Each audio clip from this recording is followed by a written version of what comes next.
た魔法陣よしっかりしてよ手すりのない階段を上り伝えて扉をいつまでも開いたままにしてもしっかりするよシスターフラフラの両足を蹴っ飛ばした口ずさむのはいつものマシンガン届かなくなった距離を恨んだ頬は化粧の匂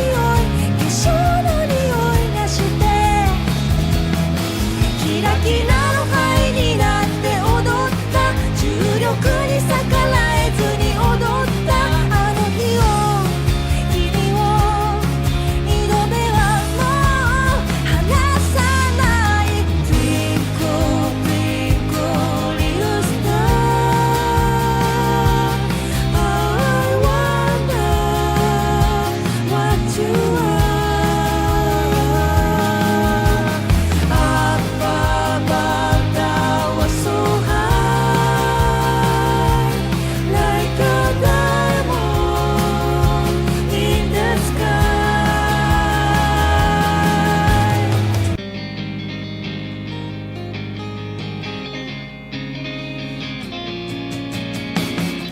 今まで僕が作り上げてきた魔法よしっかりしてよ手すりのない階段を上り続けて扉をいつまでも開いたままにしてもしっかりしてよフラフラの両足を蹴っ飛ばした口ずさむのはいつもの羅針盤届かなくなった距離を恨んだ頬は化粧の匂いがして Yo, Dio! What's up, puppers? And welcome to another episode of The Cringe. It's a doo-doo spaghetti, and tonight we're going to reconnect with a new streaming idea that I was testing out way back when I was first learning how to stream, and that was doing my book reviews. I think it's technically a book review, but I just want to just like check out the books and share ideas and stuff like that. And plus, these are pretty cool ideas, and these are tied together with my Dungeons and Dragons role-playing games. I have I think they're like PDFs and little homebrew rules, and not just for the Dungeons and Dragons, but a whole bunch of rule books for like tabletop role-playing games. So I'm just revisiting it. I was having trouble trying to figure out a nice format, a style to make it look nice, and I guess the only way to do it is to have like the PDF like smack dab in the middle of your screen, and then like your model off to the side. And I added a new dice rolling overlay. I found something that is kind of interesting. I'm gonna test it on stream. It's an independent dice rolling app that is free, but the quality is pretty good. It's really good quality. There's a lot of dice rolling overlays, but you have to purchase them, and even the ones that you purchase, you're limited with what you have. Some of the way the design of the overlay, how it looks, it's not. I mean, it looks nice, right? Like the dice that rolls on Roll20. It's like a website where you could you could be like a dungeon master for your players, and you could like set it up with maps and things. Like it has its own built-in dice rolling application, and it's okay, right? So I was looking for dice applications that I could utilize for live streaming, and I was like, it was just accidental. Like I've already done the deep dive research, and not a lot of them. I mean, the ones that look kind of nice were expensive to get, right? But I found one, like just by luck, I found a free one. It gives you a set of free dice, and it looks really nice, guys. And then you could purchase other dice. Of course, there's the gacha element of the dice collecting, but the base dice set that's free is is real. It's quality. It's quality, guys, and it has You also get. I got a set of fate dice. I was like, what? I got some fate dice. I got what do you guys call it? There's this game I used to play called Powered by the Apocalypse. So I have like these D6s. I also have I have these like narrative dice for the. Remember, there was this role playing game called whatchamacallit? It's like the Star Wars, and you have to buy these dice, but it doesn't have numbers. It has like symbols. I found out that those are called narrative dice. So I've got a set of those. Oh, and of course, my favorite game I've always wanted to showcase with you guys was the World of Darkness, the Vampire, the Masquerade. So I have my D10s. I actually have the D10s, the Vampire dice from World of Darkness. What? Free. So it's a really fun set. So I'll get a chance to showcase those dice for you guys. And just to let you guys know, I have added I updated my sound alerts for your cheer rewards, your cheer bits. So I updated the sound alerts, so it's a lot more lower, so it's more affordable, and using your bits. I think I made everything 30-bit biddlies. I made everything 30 kibbles and bits for you guys to try out. Okay, guys, and I'm hoping to see some of those, activate during stream. And I was having technical issues earlier today, and hopefully I was able to fix all the sound sources. I had to delete the old the old source captures, and then I basically had to reinstall the new ones, I guess. So hopefully my channel rewards will be able to be triggered. And I have to. So Huggies, if you're watching, I promise I'll reimburse you those channel points that you used for the rewards that did not trigger on stream. I'll have to figure it out, but I promise. I have it on my notebook. I have it noted on the first slide of my notebook to make sure that I reimburse you those channel rewards. Okay, Huggies. But anyways, guys, let's get into the game room. I can't wait to showcase the reading writing streams. I've always wanted, and there is a category for reading and writing.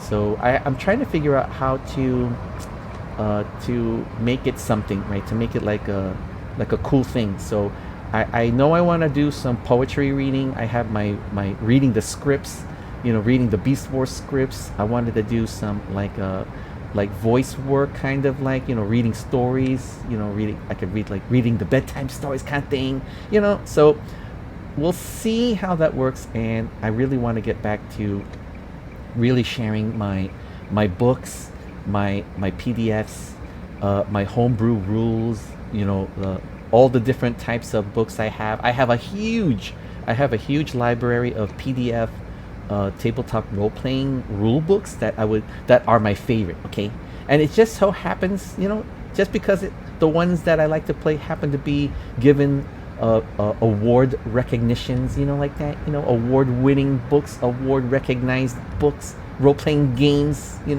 So let's start it off with Plane Shift Equestria, everybody. Okay, here we go. Let's get into the game room, and I just want to say good evening, everybody. Magandang gabi, Panoys, Puppers, Kababayans chat. I hope that you guys had a wonderful day today, and I hope that you guys are having a wonderful evening. For those of you, pretty soon, happy 4th of July. For those of you, living where I live, happy 4th of July, everybody. And don't forget your drinks and snacks. I'm sorry for starting late. This was supposed to this stream should have started around 4 hours earlier. I was just having a lot of technical issues. I thought I fixed them. This is actually the second attempt to stream. The first one was so upset. I just deleted everything and started from fresh. Started from fresh again. Fresh like a lettuce. But anyways, on behalf of Team Spaghetti, welcome everybody, and let's check out the homebrew D&D 5e rules. Okay, guys. All right, let's get into. Hold on, let me just make sure. I'm hoping that there's no issues and stuff like that. Okay, everybody, let's get into the game room, everybody. All right, guys. There is a PDF, an incredible PDF of a homebrew rules based off of the Dungeons and Dragons 5th edition. it from the based off of the My Little Pony. What? Can you imagine? You could play My Little Pony D&D 5th edition. This out of all the My Little Ponies, like there's a lot, guys. I did a deep dive.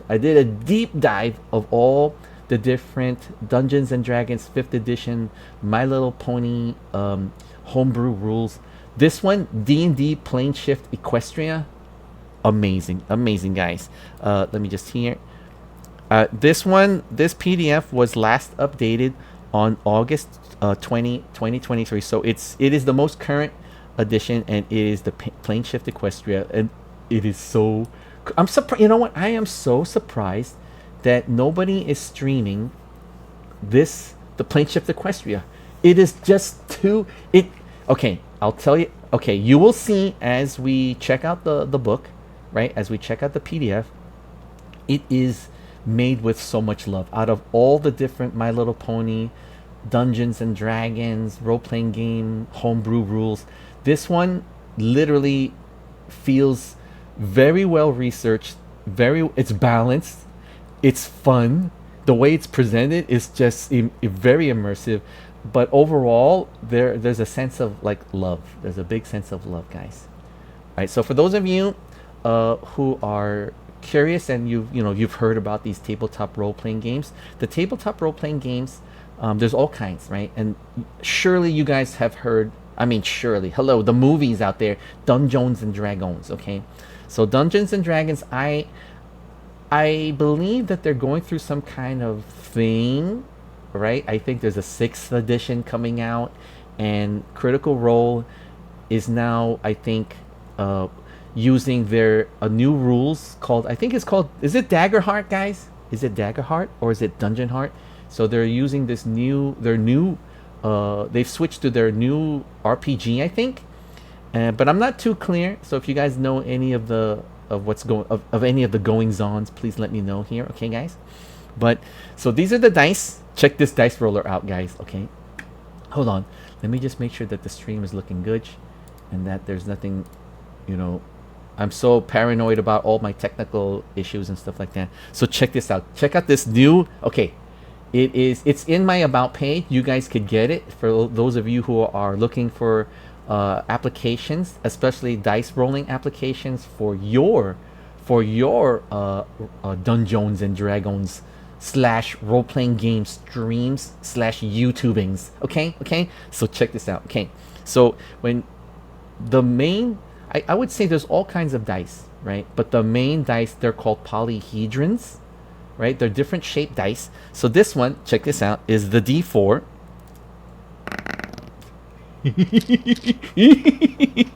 So there's a force. It's called the D4, which stands for 4-sided dice.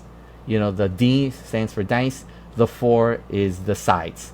So that's a 4-sided dice. I'll roll again. Here, I'll roll a bunch. So check this out, guys. There's a bunch of D4s. Right. The next step up is called the 6-sided dice. They're called D6s. Right. So the D6s. Let me see. I'll throw a bunch of D6s. I wonder if you guys can hear the dice rolling. You have no idea how awesome this looks. This dice is just it's crazy. All right, so we'll roll a bunch of. Normally you want to roll 3d6s. So let's say you want to roll your statistics roll. So roll 3d6.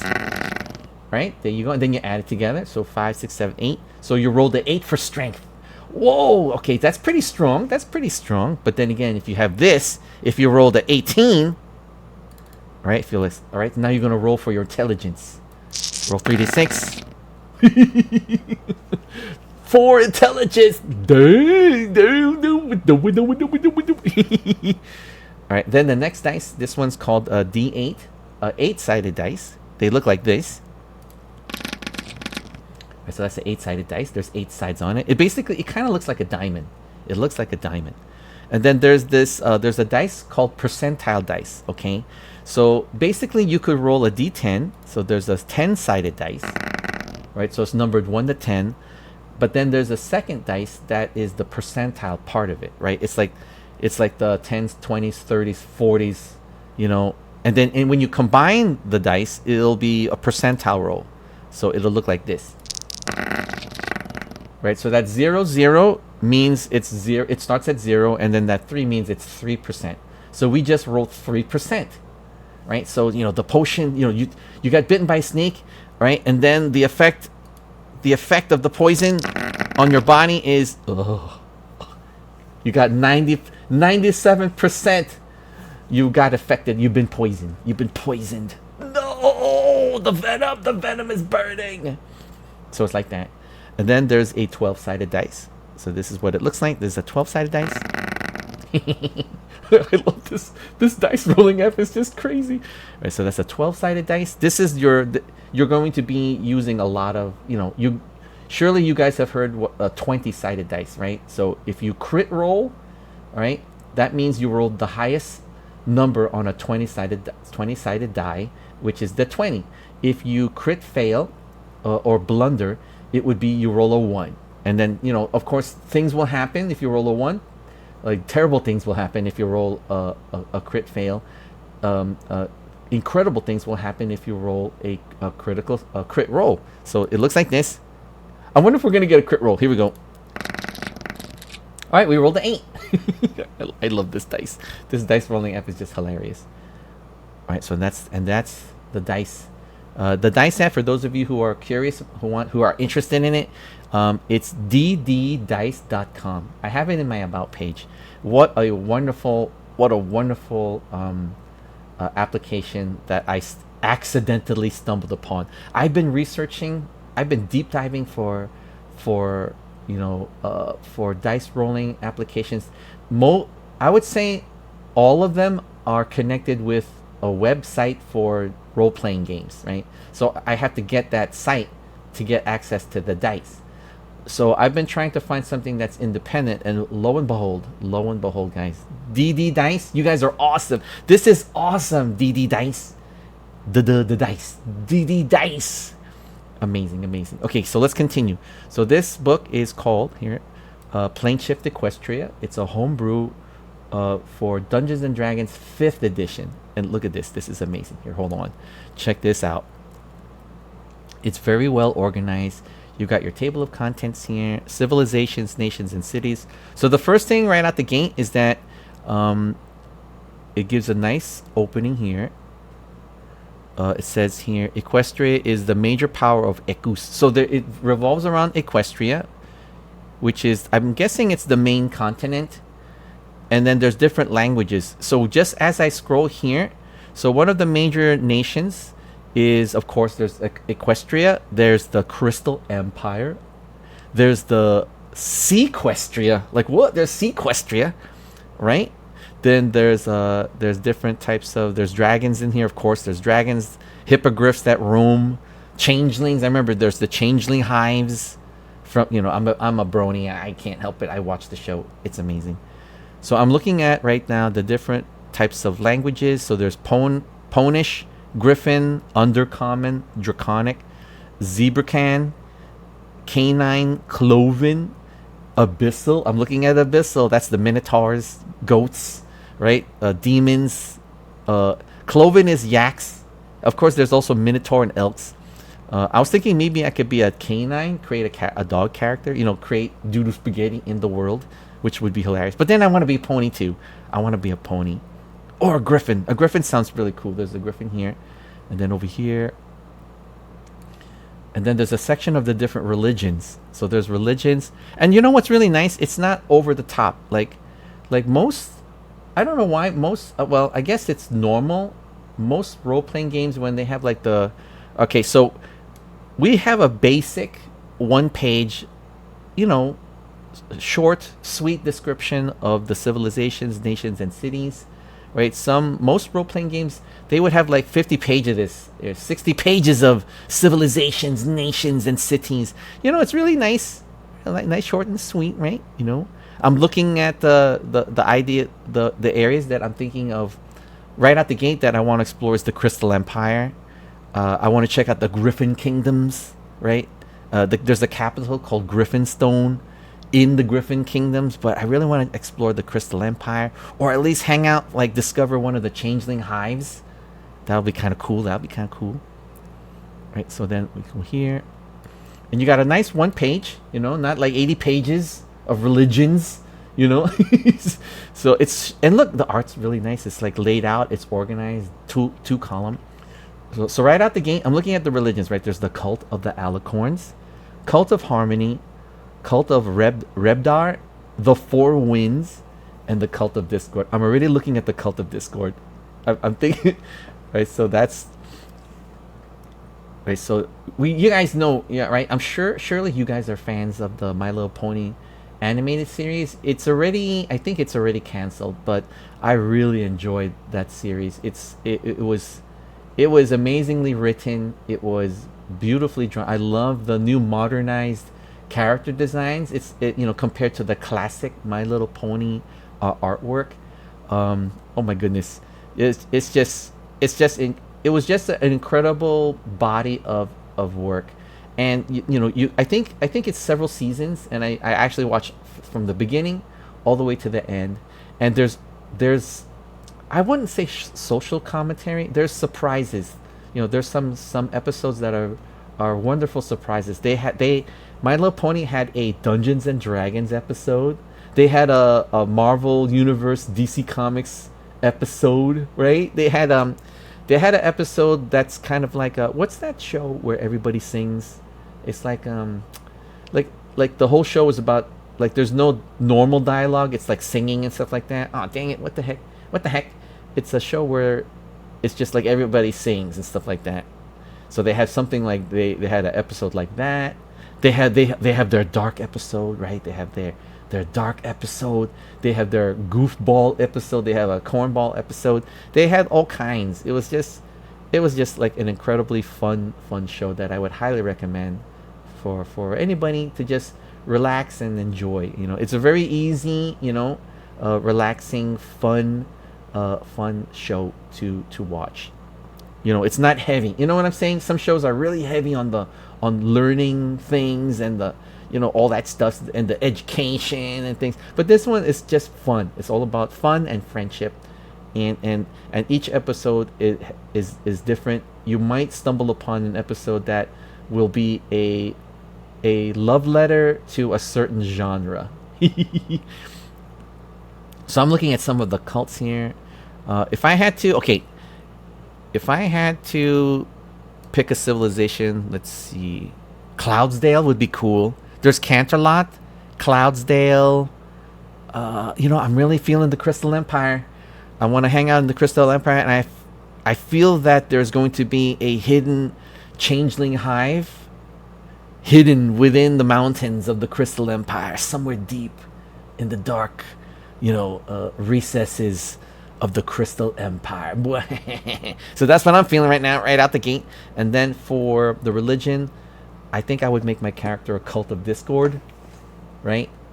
So Discord may be kind of like really eccentric, borderline dangerous, but he's got a good heart, right? He's friends with Fluttershy.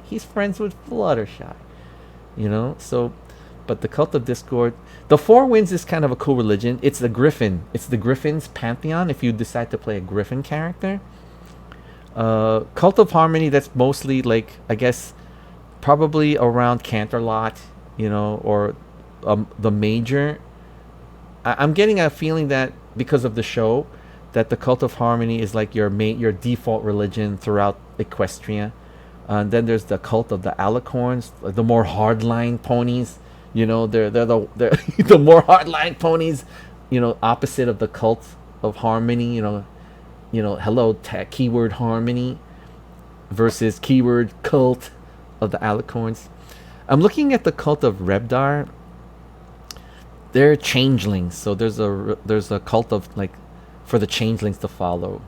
But I'm feeling right out the gate cult of Discord. Okay, if I had to pick, all right.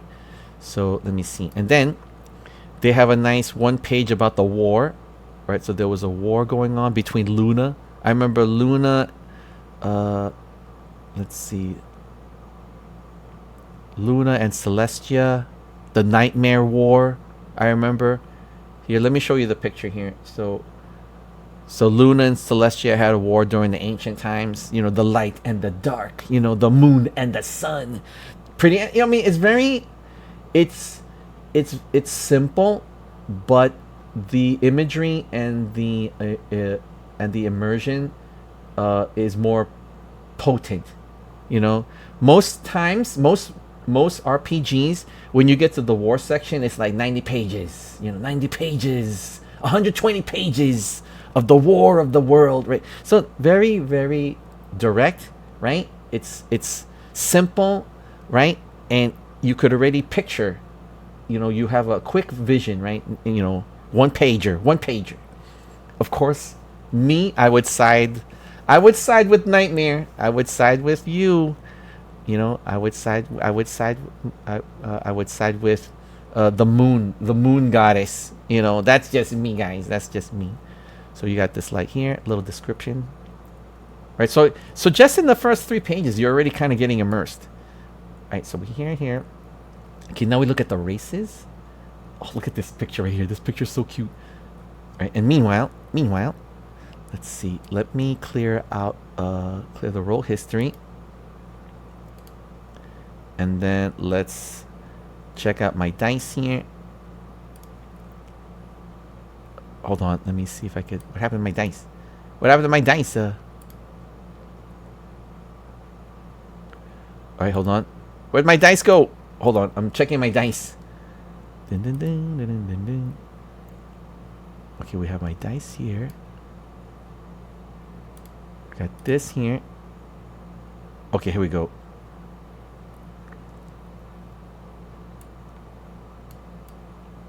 Oh, there's my dice. Okay, guys. Whew. For a minute there, I thought like I have this. I'm trying out DD dice and open on the side, just to just to have it, so that way I could trigger the dice roll. So I could, I like triggering the dice roll. All right, here we go. Dragon dice here. Why is it not? The heck happening? Okay, hold on. Dang it. Alright, pick up my dice here.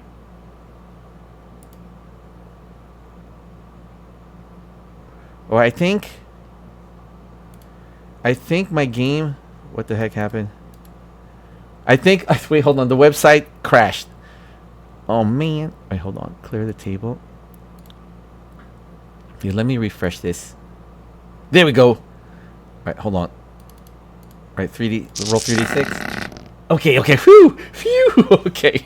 For a minute there, okay, so, okay, you know what? We are testing having it open. I'm doing too many, okay, there's so much multitasking. I'm looking at the book. I'm looking at my dice overlay. I'm watching my Streamlabs desktop. I'm looking at my Twitch desktop. I'm looking at my end credits desktop. It's so much happening.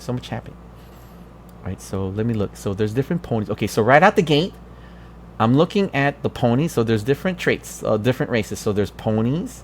Wait, let me see. There's ponies. Alright, so I'm thinking right out the, maybe I want to be a pony. Maybe I want to be a griffin. Or I could just be Doodoo Spaghetti. They have canines. They have a canine race in here. So ponies, they have, let me see. They have ponies. Right, so they're destiny bound. They have harmony as their default culture. They're quadrupedal and nature. They have natural magic, right? So you have magicness to it. So let's just say if you were a fighter, a pony who's a fighter or a ranger, you would have a natural magical ability. So it's built into your genetics. Is that right to use genetics? Plus pony's another, like in your harmony. Right, so you got here. So there you got your traits here. So you see how the format looks just like Dungeons and Dragons 5th edition? Very nice, very nice. So if I had to create a character, I'm looking at, first off, you probably want to build like a pony character, right? But then I'm looking at other there's earth pony. You could be a normal pony. You could be like an earth pony, right? You could be an earth pony. Let's see. You could be, there's sub races. Right, so there's main races and sub races. So hold on, let me go to the races. Okay, so these are the races that you have. All right, in the second chapter, you get to pick a earth pony, unicorns, Pegasus would be good, guys, because having wings and flight makes a big difference. It's some of you may see it's OP, right? Because no, but then again, if you think about it, when you're normal role playing games, you have a horse or you have a wagon. You could teleport, right? The wizards could like create a magical bubble and then teleport you somewhere, or you could open like these like gates, right? These like dimensional traveling gates. So I don't think it's not OP compared to like how other role playing games has their way of traveling, right? So you could be a Pegasus pony, you could be a bat pony. A bat pony. There's a bat. You could be like a Batman. You could create a superhero character in this game. Bat pony. You could be a crystal pony, a sea pony, or zebra. You know what? I'm feeling zebra. Okay, picture this. I'm a zebra character exploring the Crystal Empire, looking to hunt for evil changelings that are lurking deep within the recesses of the Crystal Empire mountains, right? So I'm a zebra ranger, and I utilize a magical boomerang. I have a magic boomerang as my weapon, maybe 2 of them, right? And I have probably like some magical scrolls. Maybe I have special like goggles that I could see, at night. I have night vision goggles because I'm on the hunt for the changelings. And then my zebra pattern, instead of white and black, it's black and red. What? I think that's, I'm already thinking of my character. Okay, so now there's other races. You could be non-pony races. There's breezies, goats, elk, griffin, hippogriff, kirin, and yak. And then you could be you could play monstrous races. You could play changeling, you could play a young dragon, a diamond dog, or a minotaur. Okay, so this is all in chapter 2. Let's go to chapter 2, guys. All right, so these are the ponies. These are basically, I'm guessing, these are the characters from My Little Pony, Twilight Sparkle, Rainbow Dash. Rainbow Dash has flight and incredible speed. We know that Twilight Sparkle is your wizard / sorcerer, right?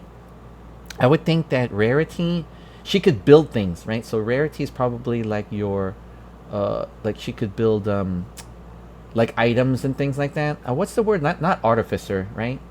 Let me see. So you have here pony traits. So it's just like Dungeons and Dragons 5th edition, guys. Just like Dungeons and Dragons 5th edition, you get a cutie mark, which is kind of cool.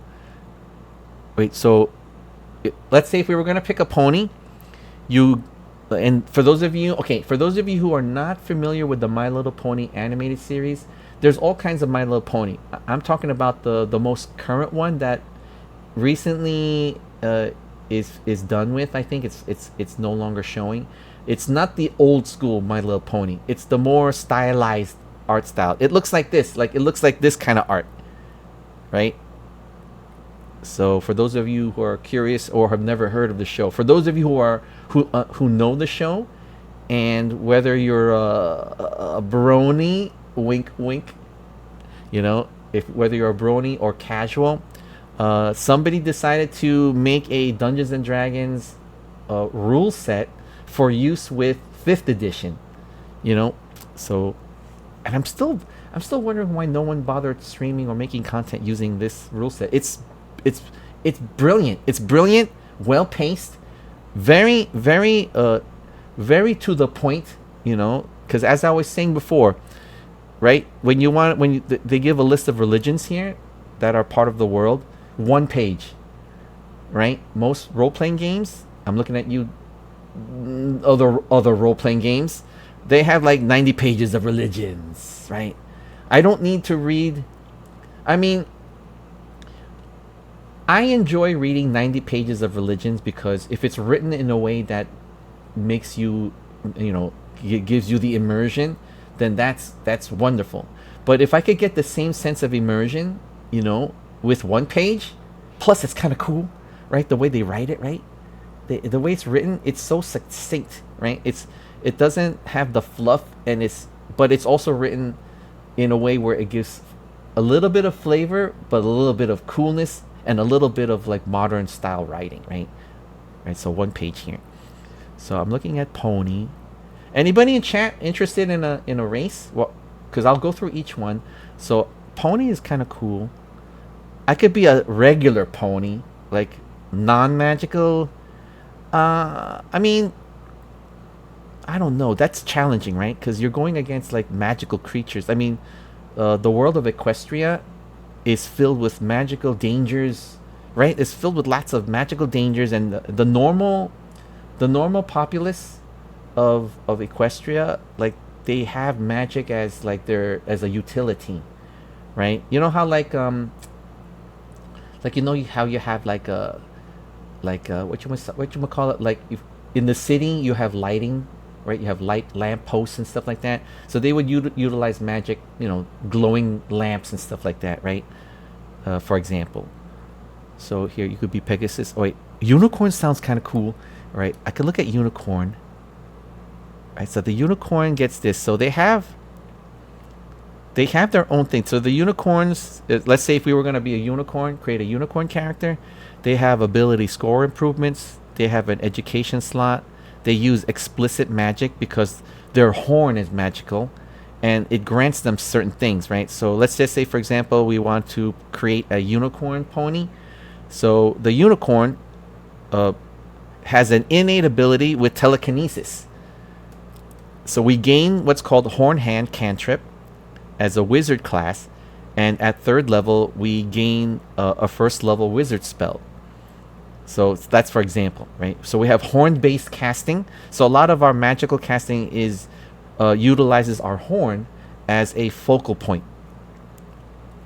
We get a cutie mark, of course. There's certain cutie marks. Oh, okay. So I thought that there's a generic cutie mark across different races of your characters. So it looks like there's specific cutie marks for unicorns. All right, so unicorns get feats like elemental adept, magic initiate, or spell sniper. Spell sniper sounds pretty cool. All right, so you got that, for example. Let's go to the pony. What does the pony have? Okay, so ponies, magical ponies, their cutie marks gives them a feat. So they could get a feat, or they get a fighting style, or they could get 2 cantrips, or they're proficient in 1 set of tools. Okay, I see. Okay, so it's kind of like a jack of all trades, right? You could choose to be magical, you could choose to be skillful, like you could be a fighter. You could have like basic magic, right? Basic magic like cantrips. Cantrips are not powerful magic. Cantrips are utilitarian magic. Like for example, there's a candle across. You see a candle on the table. You just utter a magic word, the candle lights up, like that. Like really simple things, right? So there's a hallway. You see unlit torches that go all down the hallway, right?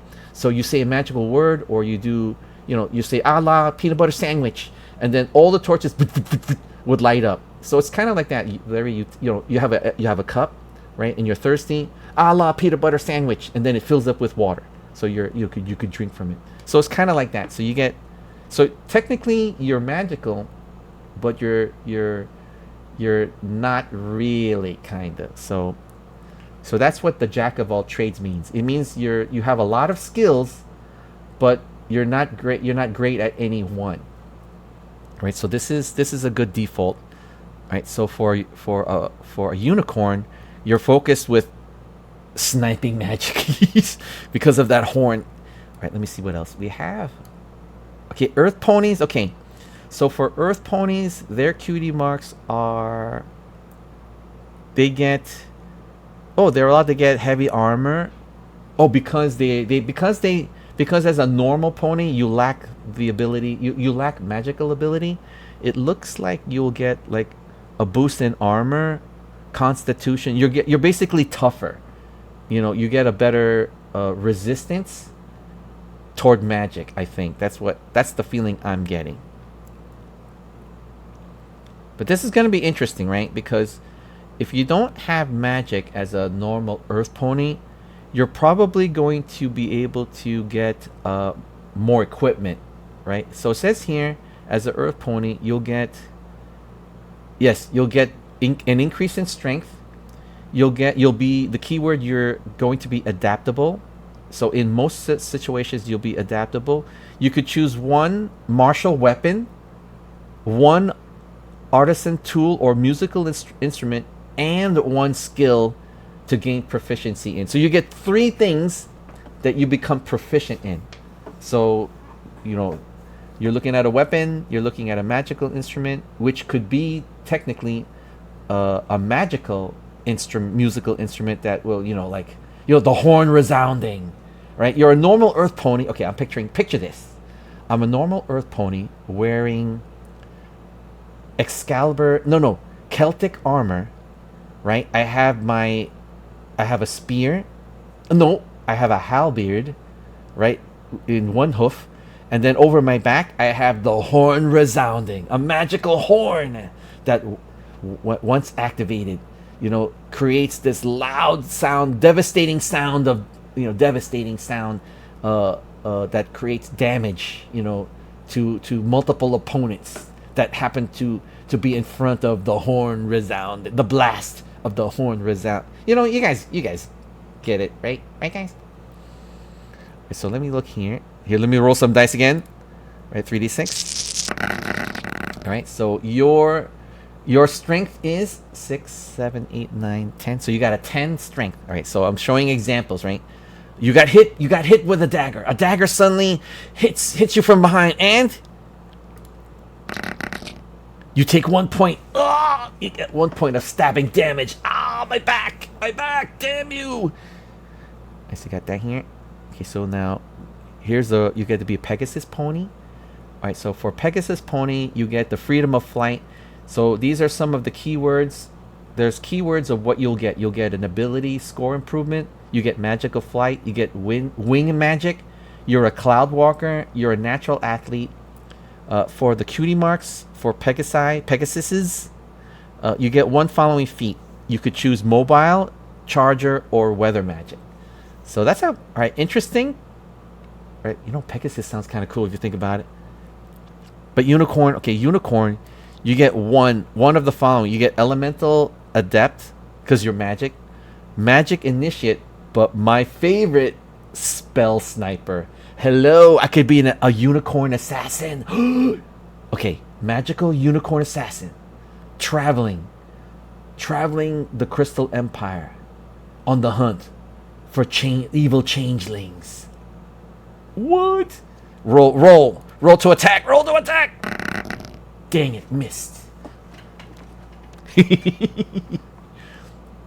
Alright, here we go. So we got this magical earth pony. Okay, I like the Pegasus cool. Unicorn Pegasus, I like them. Now here's the one that really caught my attention. Bat pony.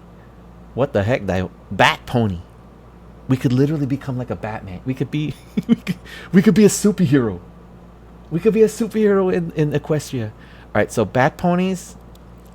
I mean, we already know. Hello, I don't need to go through like 90 pages, right? In other role-playing games, when you get to the bat character, 86 pages of descriptions and abilities. Alright, so bat pony. I mean, do I need to fully be descriptive in this, guys? Hello, bat pony. You're a pony that's a bat. So these are your keywords. You get ability score improvement. You get keen senses. You get flight. You get a bonus language. Your language is undercommon. Yes. Okay, you know what? Never mind. I was thinking of the zebra warrior. I was thinking a bat pony. A ninja bat pony. Wait, no. A bat pony that is... excuse me. A bat pony that's a bounty hunter. A bounty hunting bat pony that utilizes a boomerang as my main weapon.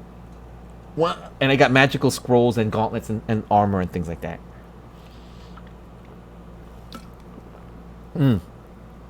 We gain flight. We get lesser. Okay.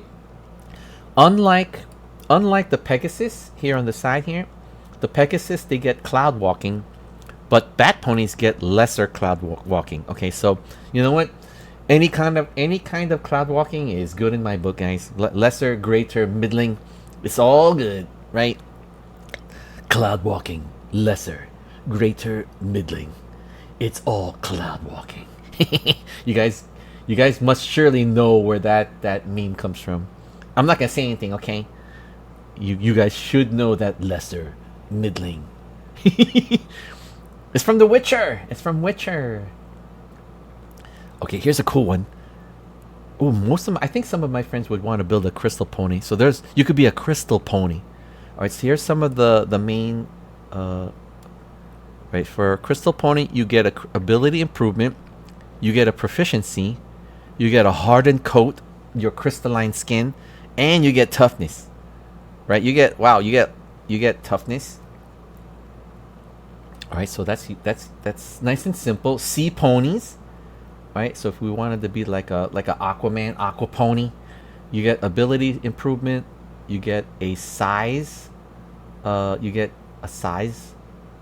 benefit, speed, you're amphibious, you're a swift swimmer, you're an omnivore. Of course, all these abilities probably get buffed if you are in water, much less underwater, much less just close to water.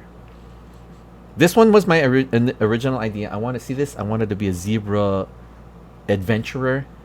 So zebra, you get an ability improvement, wilderness hardened. So I'm natural in the wilderness. Nice. You have alchemical adaptation. All right. We're a master of, it says here, potion crafting. Nice. Wilderness, potion crafting, boomerang, magical boomerang weapon. Quick attack! Wait, you sense somebody near you. What do you say? Who's behind you? 16. You could sense that there's a creature lurking in the tree behind you, watching your every move. What? So you have that. You have something called experimental brew, and you get to pick something, right? So you've already brewed something. You could, so you get to pick between like a healing potion or something like that, or travel potion. So you get like these nice starting things, when you're a zebra. Nice. All right, so the non-ponies. Okay, we're now at the section of the non-ponies. You could be a breezy. I would think a breezy, to me, a breezy is kind of like a pixie, right? So this would be like the My Little Pony equivalent of a pixie character. You're a tiny creature, right? You're tiny. But look at all this other stuff you get. You get ability improvement. You get an age benefit, alignment. Oh, so there's an alignment there. Size, you're going to be tiny. Speed, dark vision. You have language. You have you get a trance benefit, creature type, wind cunning, magic of the winds. So that's breezy. I don't want to go too detailed. I was thinking zebra, but then bat pony sounds kind of cool. Right? You could be a goat. Oh, like a minotaur, okay, in the Warhammer. Okay, I played a game. I used to play a tabletop game called a tabletop miniatures game, based in the world of Warhammer. Right. So the most popular thing that probably popped in your brains is the Warhammer 40K universe, which is the science fiction aspect of the Warhammer game. But there was also a fantasy element called Warhammer Fantasy Battle.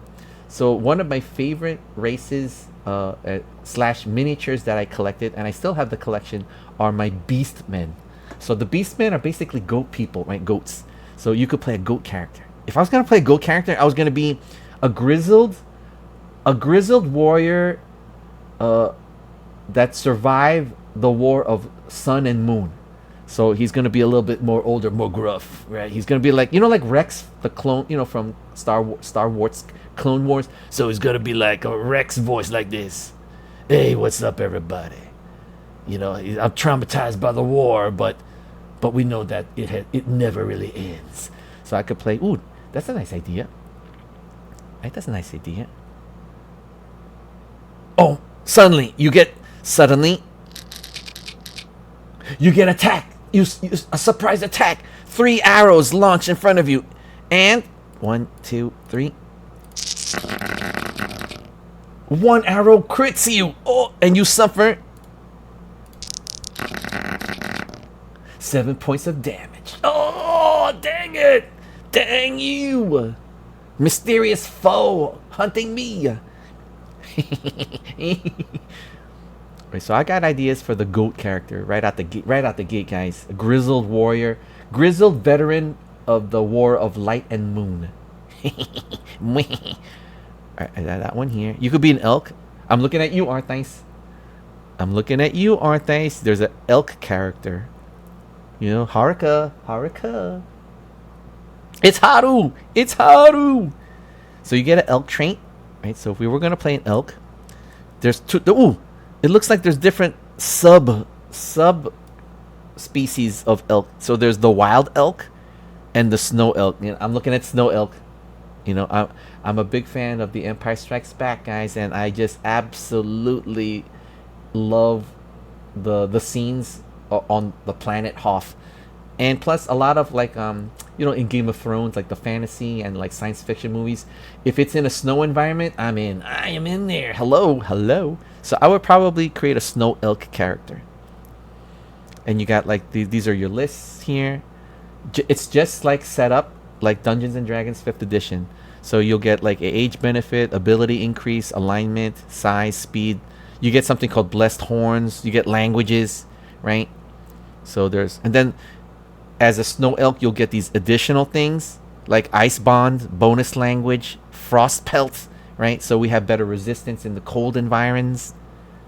Right? So that's elk. I'm looking at you, Arthais, building this character. Griffin. There's a griffin here. Oh my goodness, look at that. And look at the sword. He's got like plate armor, a shield, and a maybe like a short sword or a long sword, you know, draped on its back. What the heck? There's griffin and hippogriff. Are they the same? Okay. Griffins are hybrid creatures with the front half of a raptor and the rear of a feline. The hippogriff are creatures with the heads and plumage of a seabird, but the body of an equine. Oh, so body of a horse, head of a bird is a hippogriff. Griffin is the head of a bird and the body of a cat. Right? Feline? Is that right?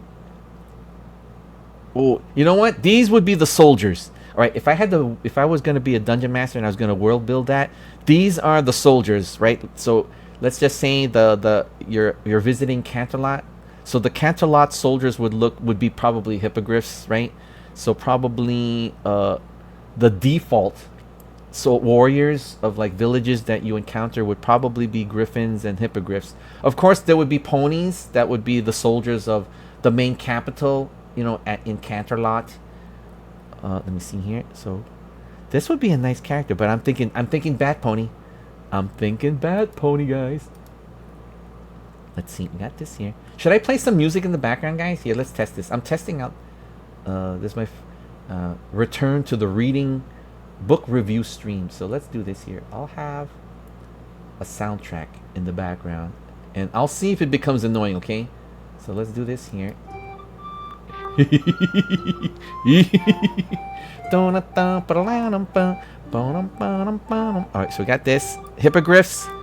You could play a Kieran.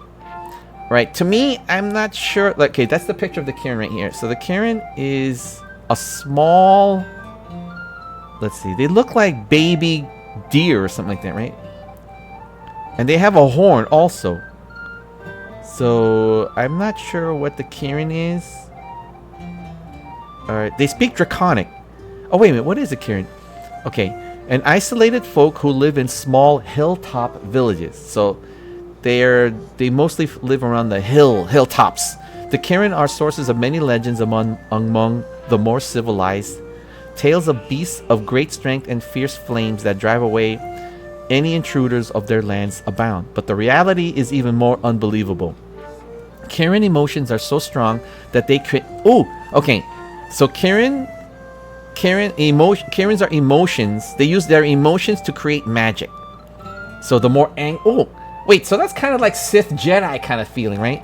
So the more angrier, the more darker the magic. The more happy, the more right. The more anger, the more Sith the magic. The more happy, kind of, the more the Jedi the magic. So for all you Star Wars lovers out there is a character that you could build in the My Little Pony Dungeons and Dragons 5th edition homebrew plane shift equestrian that we could be Padawans. Maybe I could create a Padawan and oh, okay. If I was gonna play Kieran, I'll create a Padawan whose master was struck down by evil changelings, which in turn created the dark side path. All right, I got it now. Oh my goodness! And I have a cloak. All right, I carry a cloak like a dark. I don't want to do the typical black. You know what? Let's go with it. Black cloak. I'm hooded, and when I lower my hood, you could see my Kieran horn. It glows red, and I infuse it with my dark. I infuse it with my Sith magic because I used the anger, use the emotions. I use the emotions. All right, so I already, man, right out the gate, I already come up with ideas for you guys. You know, if you decide to play this game. So this is okay. That's the Kieran. That's how I picture the Kieran. To me, the Kieran are like the Padawans of the Star Wars universe, right? Because they use their emotions to generate magic. So the only thing that pops to mind is Jedi and Sith. You know, and everything in between probably. All right, so we got that Kieran. You can play. You can play Yakistan. Be Yaka. This is hilarious. There was one episode where they visit the mountain ranges of Ekus, and that's where the yaks live. So you could play a yak. They're the hardiest people, man. They're very boisterous. It says here they're boisterous. They're like I don't know, what do you guys call it? That like in terms of like how it's supposed to be similar to in IRL. I think that's the world. What you guys call it? Those the Mongolian tribes of Mongolian, I guess. Mongol, like that's what I'm getting the sense of, the Yakistans, and you know, the Eastniks, the Borats. There's like the Borats. Like, yes, we do this. It's nice. I come to live in Yakistan.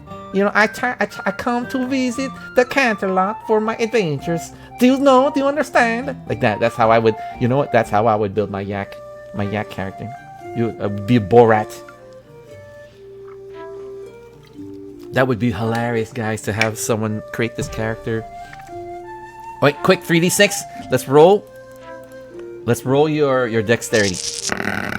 You got a 7 for dexterity. Okay, not too fast, but not too slow. Kind of slow, but you know, it's okay. It's good. You could always level up. Right, so that you can play a yak character. Oh, here. Okay, this is a cool part. You could play monstrous races. Changeling. This is okay.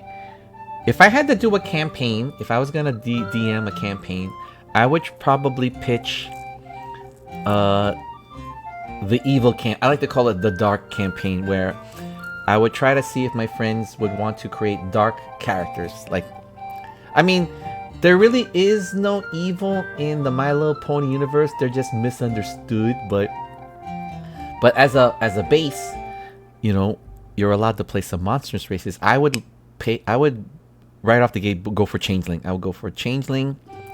It looks like there's different sub-genres. There's an Orthodox Changeling and a regular Changeling. You could play a young dragon. I'm looking at you, Spike. We could create young dragons. Man, they get a lot of stuff. Oh, you get to pick different kinds. You could be a red dragon, blue dragon, green dragon, black dragon, white dragon, silver, or gold. All right, if I had to pick a dragon, I'm thinking classic, right? Do I really want to go with the classic red dragon?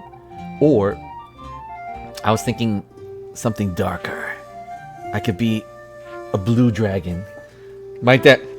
As a blue dragon, you will have lightning as your damage type. Red dragon, of course, is fire. Green dragon is poison. Black dragon is acid. White dragon is cold. Silver is cold also, and gold is fire. So the one to me that seems like I'm picturing like a more dynamic idea is the blue dragon, where lightning comes out, and I'm thinking Palpatine, or like unlimited power, something in like that. I'm thinking like that. All right, so we got all this here. So these are the dark races. You could create a diamond dog.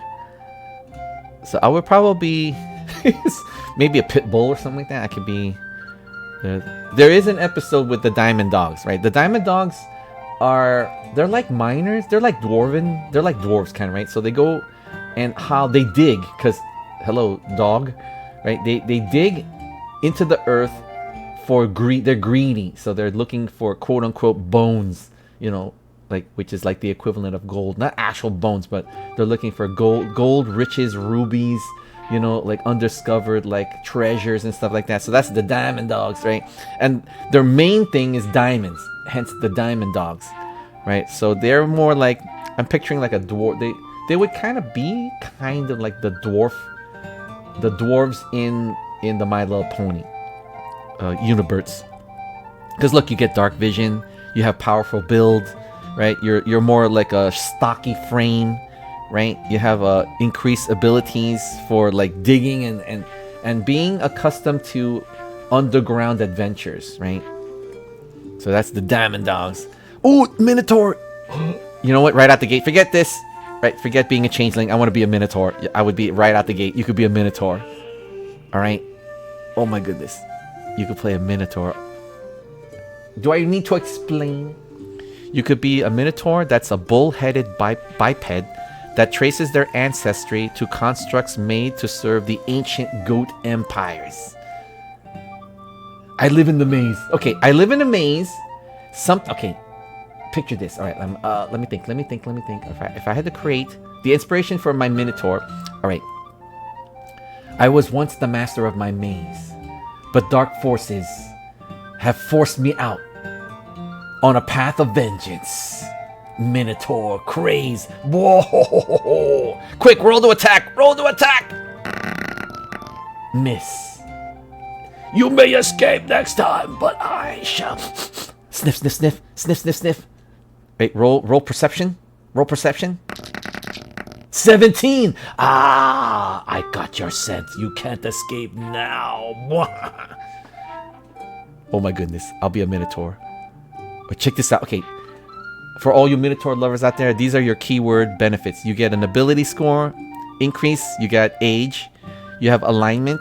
So there's you could choose, right? Code of honor, loyal till death. Things like that. You have size benefits, so you're bigger, buffier, beefier, more buff. You get speed. You get horns. You get goring rush, hammering horns, powerful build, labyrinthine recall. So if I'm ever in some kind of maze-like environment, it's lesser chance to get lost. I have special language. I have a secret language. I get something called the Cloven language or Abyssal. Abyssal. I could do the dark. I could talk to like demons and dark creatures. Is Abyssal technically demonic? Abyssal is more like creatures of the Underdark, right? So I could speak their language. Because the Minotaur is a master of the maze. So there's creatures, of course, that would live in said maze. Right, so you could be that. Nice. And those are your races, guys. The end of chapter 2. Whoa, look at this here. And then this chapter, okay, so at the end of chapter 2, it will give you your base there's the charts that you would get after you decide what character you want to build. But I have to go pee-pee, so I will BRB, guys. I just want to I hope that everyone is having a wonderful evening. Thank you for keeping me company. This is a late secret stream, reading, writing stream. And I forgot to sing my intro. I had an intro, guys, for my VTubers in the sky. I could stream twice as high. Let's read a book. Let's get you hooked. A streaming rainbow. I forgot to do that. Oh well. I did have technical issues that I was literally upset and I was gonna not stream and give up, but I said, you know what? I really want to share this book, and plus I need to practice. I need to practice like streaming book reviews and stuff like that. Okay. Alright, so guys, I'm gonna BRB. don't forget your drinks and snacks. And thank you for keeping me company, guys. I really appreciate it. It helps my channel grow, and plus it helps build my confidence. It helps build my confidence, guys. Okay, guys. BRB.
Alright, guys, we are back. Thank you for your patience, everybody. Thank you for your patience.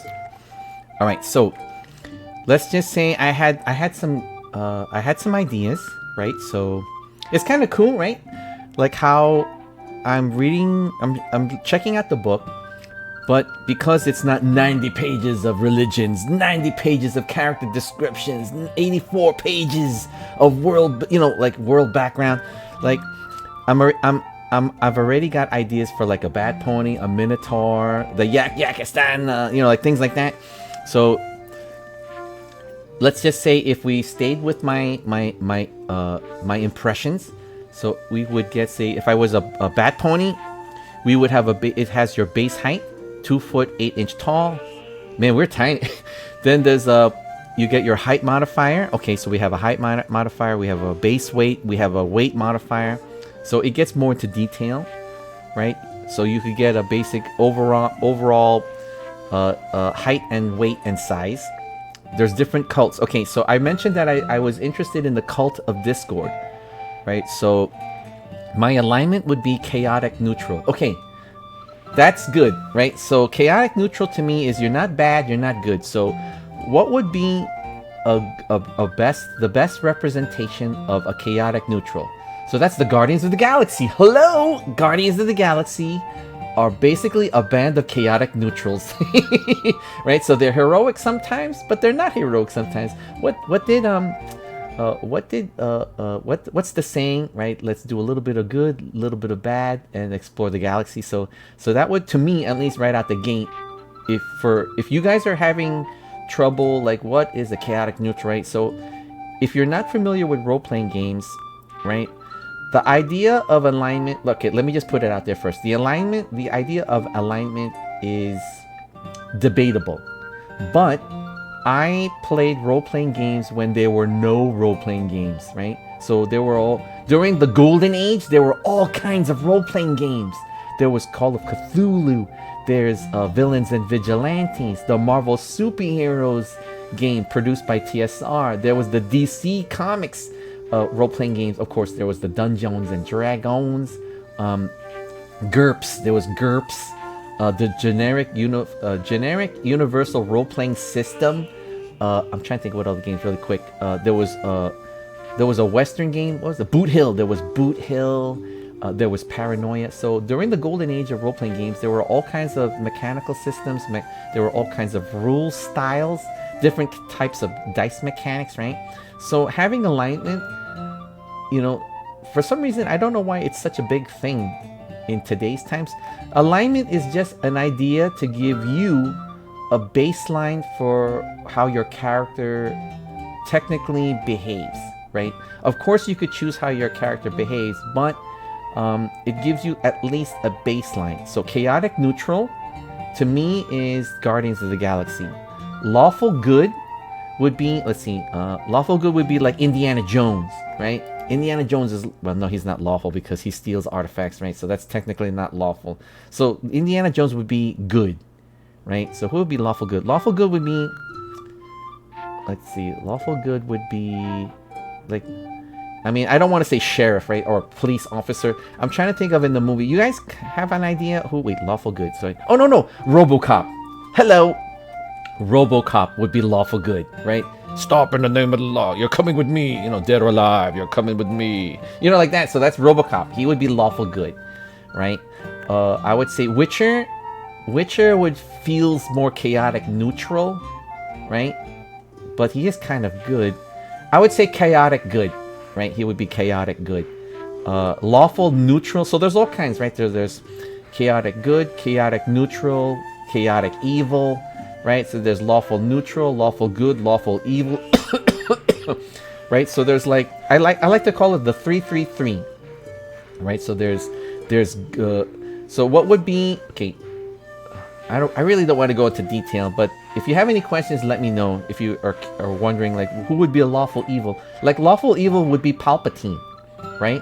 He uses the strictures of being he uses the guise of a senator to facilitate his dark shenanigans, right? So that's lawful evil, right? Until a time when he's, until a time when he unleashes the power of the dark side, like that. So, but until his nefarious end game, happens, he is, he's behaving in a very lawful evil way. So that would be lawful evil, for example. But I tend to play characters that are kind of chaotic, but not evil, but not good. So I tend to, I just love playing chaotic neutrals, because that way I could do like shenanigans and stuff. I could be, okay, you know what? I could be gremlin-y, okay? Hello. Meanwhile, let's roll for perception. What's that I smell? What do I notice? Oh, I thought that I turned behind me, as I peer betwixt the trees. I listen to the sound of the wind. The blades of grass. Nothing, no sign. Alright, must be my imagination. I thought that somebody was following us, guys. Alright, so I was thinking, alright, so if I was Discord, one of the main requirements is to be chaotic neutral. I'd like to do tricks. It says here, some of my domains are tricks, like trickery. So that's kind of, to me, that spells out gremlin. And I have a symbol. So if I am a believer of the cult of Discord, I would have a chimeric animal figure. So I would have like some kind, how like in the religions in real world, they would have like a star or a cross, or in some cases an upside down cross, or even a little tiny voodoo doll head, like so I would probably, or the followers of it. Now remember, this is baseline, so a chimeric animal figure. So let's just say animal figure, all right? Of course, you could have any kind of figure, but for the flavor of this game, it says animal figure, all right? So so I would say, if I was a follower, all right, if I was a bat, yeah, hello. If I was a bat pony, my symbol would be like the bat symbol, right? The in the middle of Batman's chest, that yellow with the little bat. So I would have a batarang. I would have a little tiny boomerang, right? Shape of I would have a little tiny batarang as a necklace around my neck as my figure, to show people that I am a follower of the cult of Discord. We just look, guys. We are just creating characters. We're like developing characters like instantaneous. What? All right, D4. Roll a D4. Here, I'll roll D4. I'll roll all the dice. This is what the dice looks like, guys. All right, here we go. So this is what gaming dice looks like. All right, especially when you're playing any form of Dungeons and Dragons. Okay, so Dungeons and Dragons is the baseline for today's role-playing games. Back in the day, you would have dice. Yeah, there were games where you would just roll these. Right, you would roll these dice, right? I think in Vampire, in the World of Darkness Vampire, you're using these dice, the D10s. Wait, hold on. Let me clear this out. Let me clear roll history. Alright, so you would roll these dice. Right, so you would roll D10s, right? So these are what they look like. So I play a game called World of Darkness, Vampire the Masquerade. It's a storytelling. They call it the storytelling system, right? So back in the day, each game had their own quote-unquote systems, right? Call of Cthulhu, right, uses what's called the percentile dice. So you would roll these dice. Wait, hold on. Let me. So you would roll percentile dice. I don't know why it's not letting me pick my other dice. What the heck, Dio? Wait, let me refresh this. Okay, let's pick up. I have another D10. I don't know why it's not letting me pick. Eh? Wait, let me clear my roll history. And then let me refresh this here. Right, for some reason, it's not letting me pick my other D10. Okay, so I have two D10s that will do percentile roll. Right, so that one's there. Dang it, what happened? I'm missing one dice. Wait, I'm missing one dice. Hold on. Let me go here. Browse theme. Let's click this here. Replace all. There we go. Okay. You know what? I keep forgetting. Okay. Note to self. I'm testing having the DD dice open. It's like that. You have to have the application open on the side in order while you're streaming, and the application times out. So okay. So here's the percentile.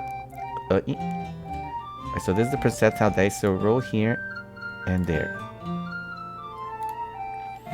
Okay, why is it not letting me? What the heck, Dio? Wait, hold clear. Hold on. Let me just. Maybe I'm not stretching it out enough. What is happening? Hold on. Return to the account. Oh, give me a second, guys. I need to refresh this. Let's add all. Okay. And then...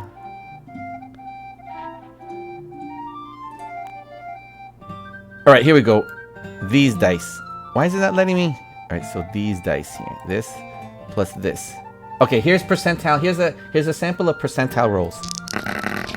Right, so that's 350, right? So that's 53%. So when you're playing Call of Cthulhu, the only dice you'll need are what's called percentile dice. You'll just need these two D10s, right? These 10-sided dice. So that's an example of like a system. So in Vampire the Masquerade, you're going to be rolling a bunch of these, right? You'll roll like 7 D10s, right? Anything that's over an 8 counts as a success. So what you want to do is, let's just say if you want to kick down a door, you need to get 4 successes. So let's just say your strength is 6. So you will roll 6 D10 and you need to get 4 successes. So you roll a D10. We have 1 9 and that's it. We only have 1 success and it takes 3. Let's just say it takes 3 successes to kick down this wooden door. So I kick it, woof, and it's too tough. It's too tough. And then the person inside says, you can't get me. You can't break the door. You can't. You don't got the right. You don't have the right to force yourself, copper. Like that kind of style. Dun dun dun. Right, so now we're on the second part. Okay, now there's something called feats. So let me go to the top of the. Let's go back to the top.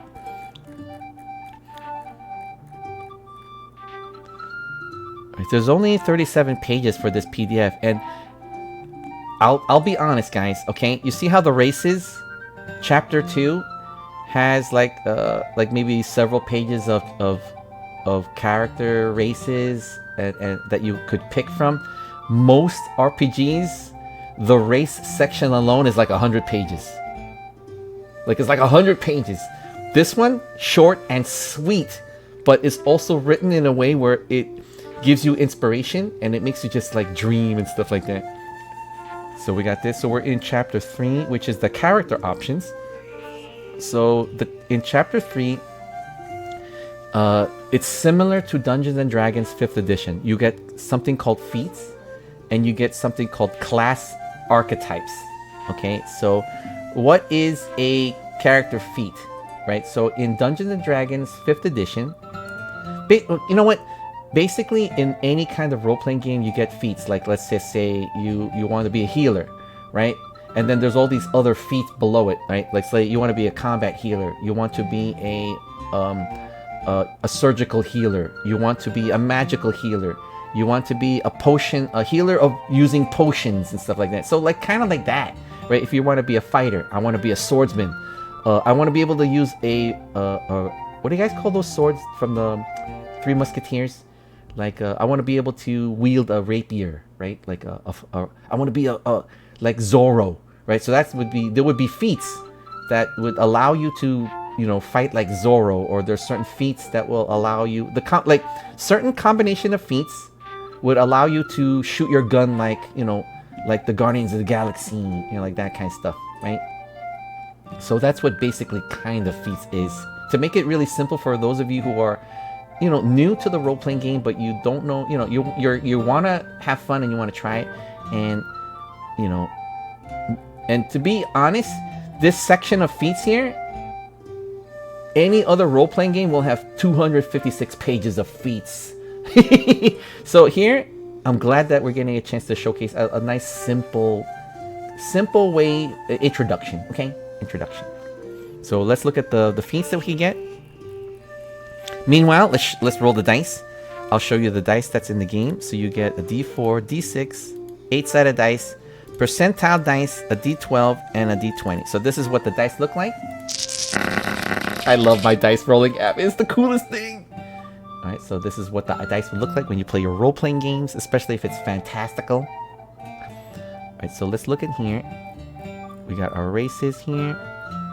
Bum, bum, bum, bum. Alright, so now we're in the section, chapter 3, we get feats. So there is a feat called Combat Medic. Now there is a requirement. They call it prerequisite, but let's just face it, it's just a requirement. You have to have at least a wisdom of 13 plus. So let's just say we want to roll, you're rolling your wisdom, you're creating your character. Alright, so back in the day, okay, if you want to do hardcore, right, so this is how we used to roll our characters, right? You would pick it. You would announce it in front of your dungeon master. You would say, all right, I'm rolling for wisdom, right? And whatever you keep, you keep. So 4, 5, 6, 7, 9. So your wisdom is a 10. That's it. You're done. That's hardcore, speed rolling. Now, in some systems, right, when I dungeon master, when I'm a games master for my friends, I would allow them to roll 4d6. So let's just say 4d6, and you take the lowest. You remove the lowest roll. So we take out the 1, so you have a 4, 5, 6, 7, 8, 9. So you roll the 9 wisdom, right? So at least I offer you a chance to get something good, a better than normal roll, okay? Now there are other games, other role-playing games where you use a point-based system. Let's just say out of all your statistics, you'll get a pool of, let's just say like 6 points, right? So every statistic starts with a base 10. So your wisdom's 10, your strength's 10, your dexterity's 10, your intelligence is 10, constant, like that kind of stuff. Everything's 10, so you have 6 points. So let's just say if I need to be a combat medic, I would utilize 3 of my 6 pool to make my wisdom bump up from 10 to 13. So now I have imagine all my skills at 10, but my wisdom is 13. And I still have 3 more points that I could put. So let's just say I want to put 1 point in strength, 1 point in like constitution, like things like that. 1 point in charisma, things like that. So there are games where you could utilize a point by a build. What's the term, guys? You could use a point build system, right? So there's many ways to build the statistics for your character. For me, I like doing the rolling by 4. So I like doing this. Roll 4 and take the lowest, and you keep what it is. So we didn't make our wisdom requirement if we wanted to be a combat medic. So, but that's not to say that as you play the game, you could level up your skill. So think of it as a way where you're just starting out, right? You're starting out a character, and you dream of becoming a combat medic, right? Or let's just say if we roll really good, you could start out as a combat medic, but 50% of the chance you're going to be here. Let's see. Can we even become combat medic? So we have, dang it, that dice is cocked. It has cocked dice, dang it. What the flip is this? I never saw this. Wait, let me pick this up. What the heck, let's try again. Okay, take out the 1. We got a 6, 10, we got 15. Wisdom's 15, boom, right out the gate. We meet the requirement to become a combat medic. So that's an example of picking what a requirement means for your feats. So you could be a combat medic is 1. I like combat flight training because I'm gonna be Batman. Okay, if I was gonna create my character, I'm thinking a bat pony. My character name is Batmanuel, and I like to talk like this. I like to be a charming character like this. I have the combat flight training like this. You understand? You understand? That would be me, my character, Batmanuel. See, guys, look, I'm already thinking of a character, right? So imagine my character, Batmanuel, who is a follower of the cult of Discord, has a feat called combat flight training. So my requirement is flying speed, so I could fly. So this is an example of how, like, you just can't pick feats, right? There are feats that have requirements. There are feats that don't have requirements. Combat flight training has the keyword flight in there. So if you have a character that has the ability to fly, you could choose this as one of your feats. So I like combat flight. There's something called Grid of Earth. There's something called Exotic Charm.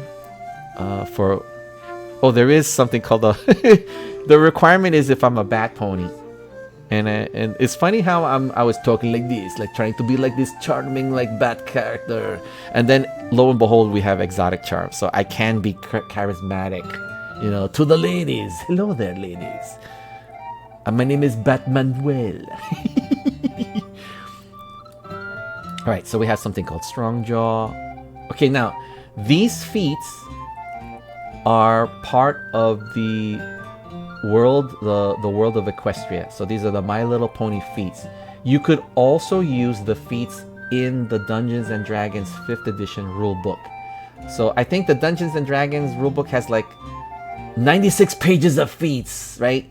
So in combination, so you could choose between both rule set.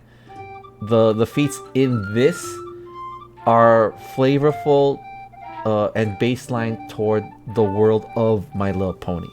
So I would recommend at least picking one of these, if not all of these, unless you really want to use another, you want to use the actual Dungeons and Dragons feats. I would say as a beginner, stick with just these feats. And then of course, and use the Dungeons and Dragons rule feats as a last choice, let's just say, okay? So there's Telekinetic Mastery, Growth Spurt, Prodigy, Weather Magic, High Horn. These feats will not show up in the Dungeons and Dragons rules. These feats are what's the word I'm looking for, guys? Not flavorful. They're part of this world, right? So these feats are tied to the world of My Little Pony. If you're gonna play in this game world. So there's Prodigy, Weather Magic, and it's not bad. Look, it's not a lot. It's usually feats is like 97 pages. Okay, now we're looking at the class archetypes. And so you could be an artificer, biomancer. What? Biomancer?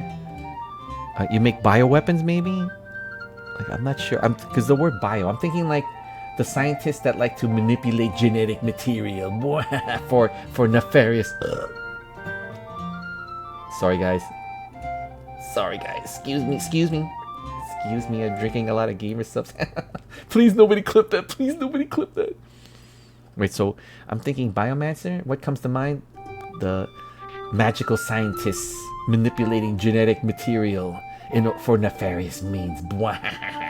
So I'm thinking that biomancer. And then you could be, let's see. You could have an origin called the Alicorn bloodline. The Alicorn bloodline. You're celestially chosen, right? You have alicorn horns. You have horns and wings. What the heck, Dio? You have divine favor, because I am of the bloodline. I am the pure bloods. To me, I'm picturing, in Blade, the Blade. That vampire movie Blade. So I remember that would be Frost, right? Frost is not a pure blood, right? But he feels that he is of the bloodline of it's just as strong as the original vampires, right? So I'm thinking Frost would have picked the Alicorn bloodline because he totally feels he has divine favor, right? Remember in the movie he had, I'm gonna resurrect the blood god and everything you've ever known, everything you've ever loved will be wiped out. Blade. Remember that scene? So that's how I'm feeling the Alicorn bloodline. It's a more hardcore. Now, there's a archetype called the Sacred Oath, the Holy Flame. If you're a holy warrior, like a paladin, right? You will defend the lands. You must, one land, one king. That is my peace. What will you offer? From the movie Excalibur. Hello, I highly recommend it. So this would be the Holy Flame, Sacred Oath, right? You have the Aura of Friendship, right? You have something called Soul Invictus. At level 20, as long as you are in direct sunlight and conscious, you could regenerate hit points using the power of the sun. What the heck? This is epic. Whoa, Sacred Oath, Holy Flame. That's pretty epic, guys. Let's see, you have something called the Otherworldly Patron, Changeling Queen. So if you play a Changeling, you are part of the hive, right? So you will follow your queen. Or you're a queen. You are the queen. What? Changeling queens are beings. Okay, so you could choose to become a changeling queen or king. Oh, so you get all these spells. You get like 2 first level spells. You get 2 second level spells, 2 third level spells. You get 2 fourth level spells and 2 fifth level spells. So if you were starting out first level, you will automatically gain emotion drain and sleep. Ooh! Plus you get other things. You get something called Alter Other. You get Visage of Terror. You get Mind Cocoon. What? Advanced Shapeshifting starts at level 14, so you get more advanced shapeshifting.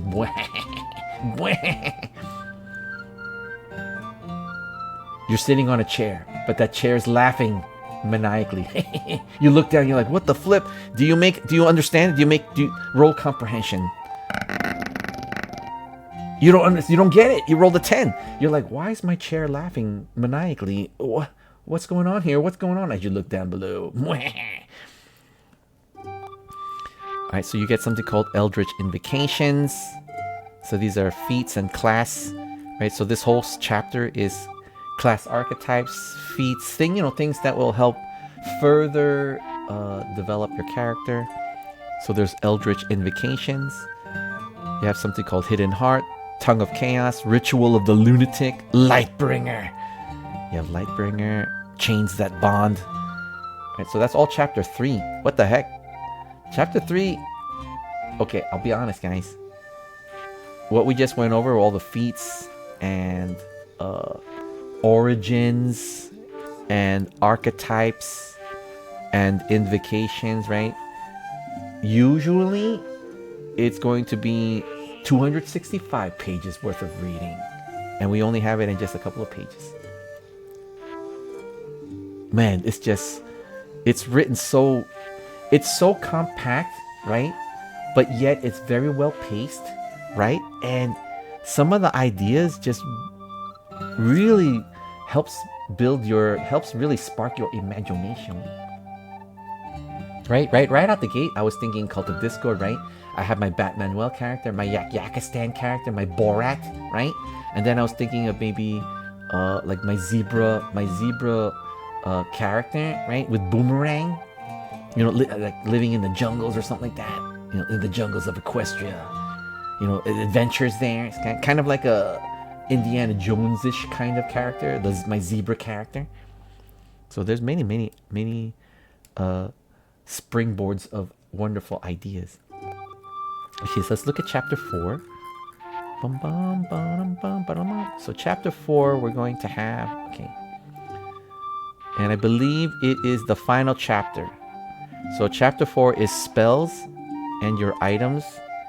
So that chapter 4 will include spells, your languages, items, and magic items.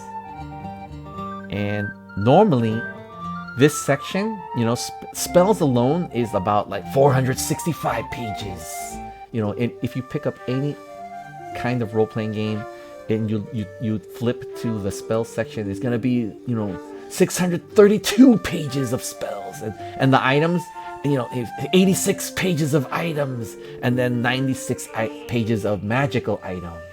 Sometimes there's special books based on items alone. You'll have one book that's 489 pages of magical items. But here, you know, they keep it nice and very they keep it flavorful for playing in the world of My Little Pony, aka Plane Shift Equestria. So let's take a look at that chapter. And before we continue that final chapter, guys, we're going to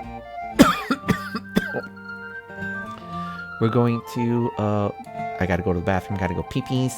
I just want to say thank you everybody for keeping me company here in the secret late stream. And I hope that you guys are having a wonderful evening. And thank you for keeping me company here, guys. Don't forget your drinks and snacks. And we will BRB.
Alright guys, we are back. Thank you for your patience, everybody.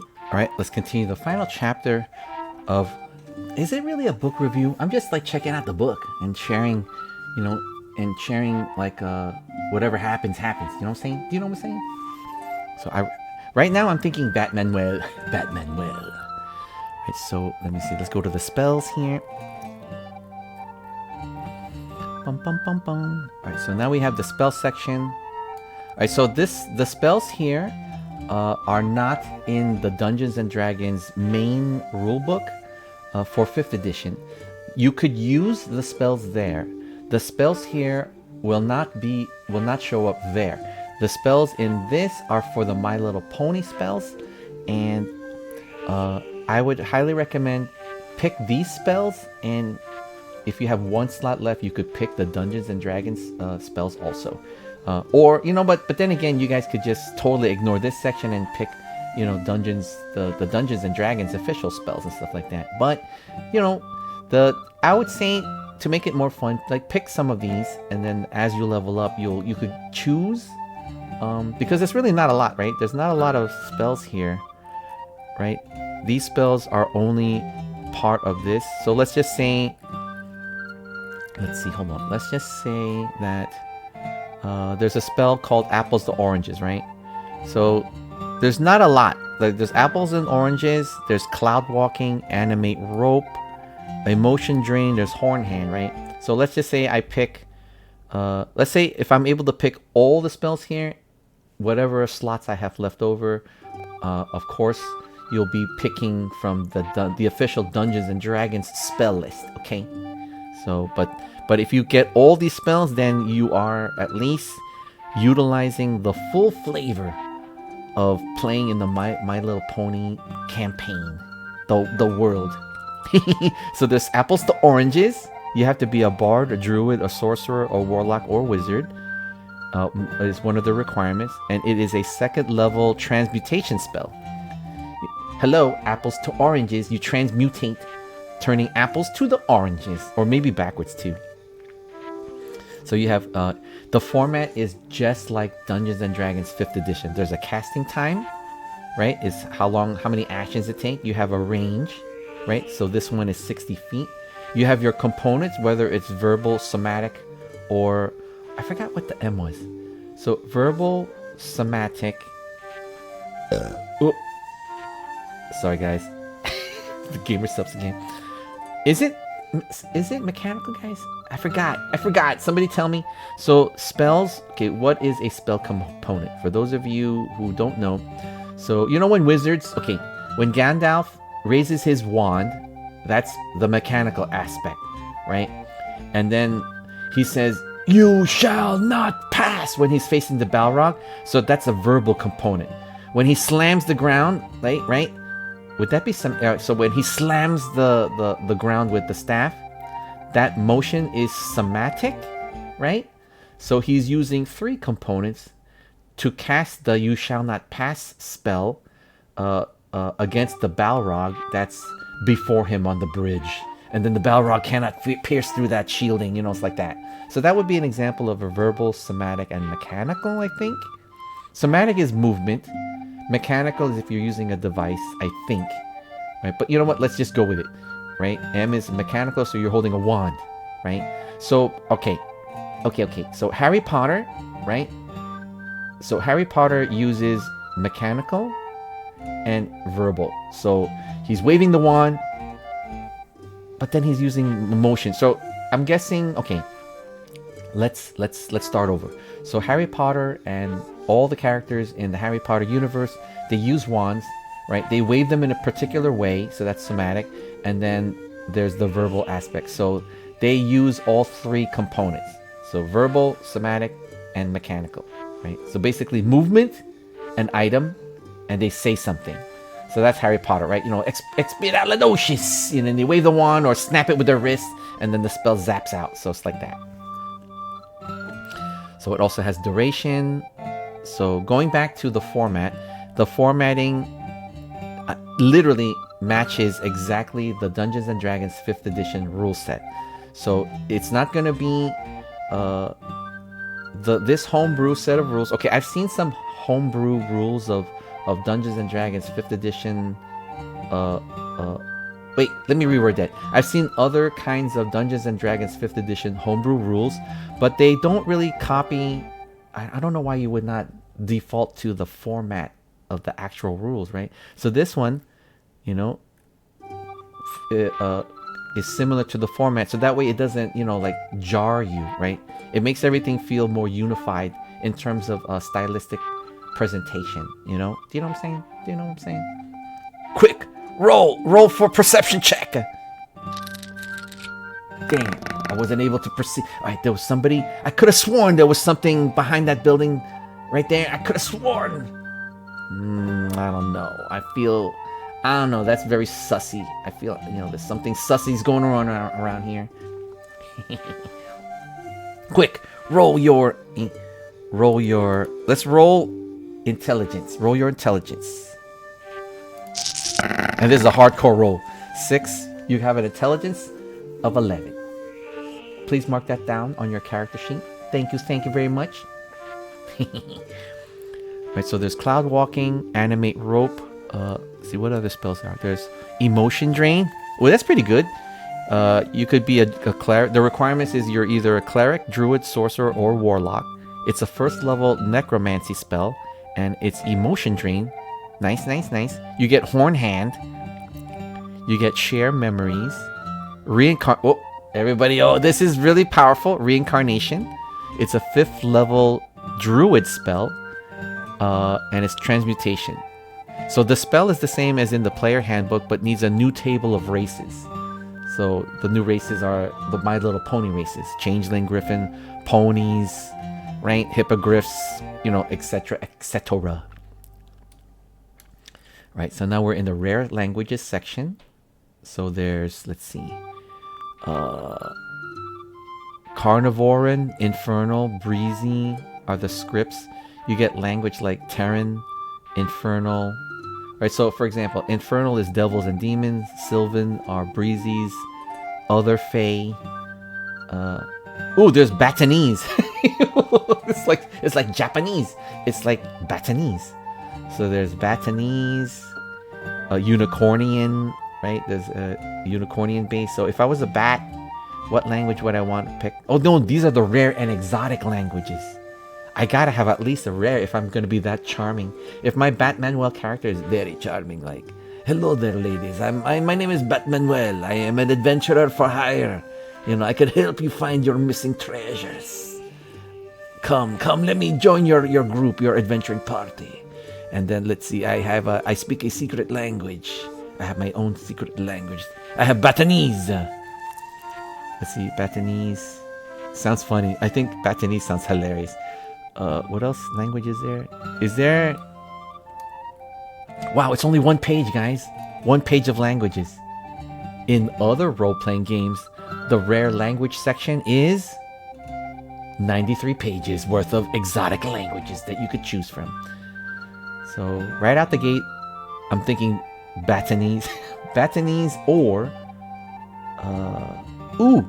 Old Pegasian. Old Pegasian.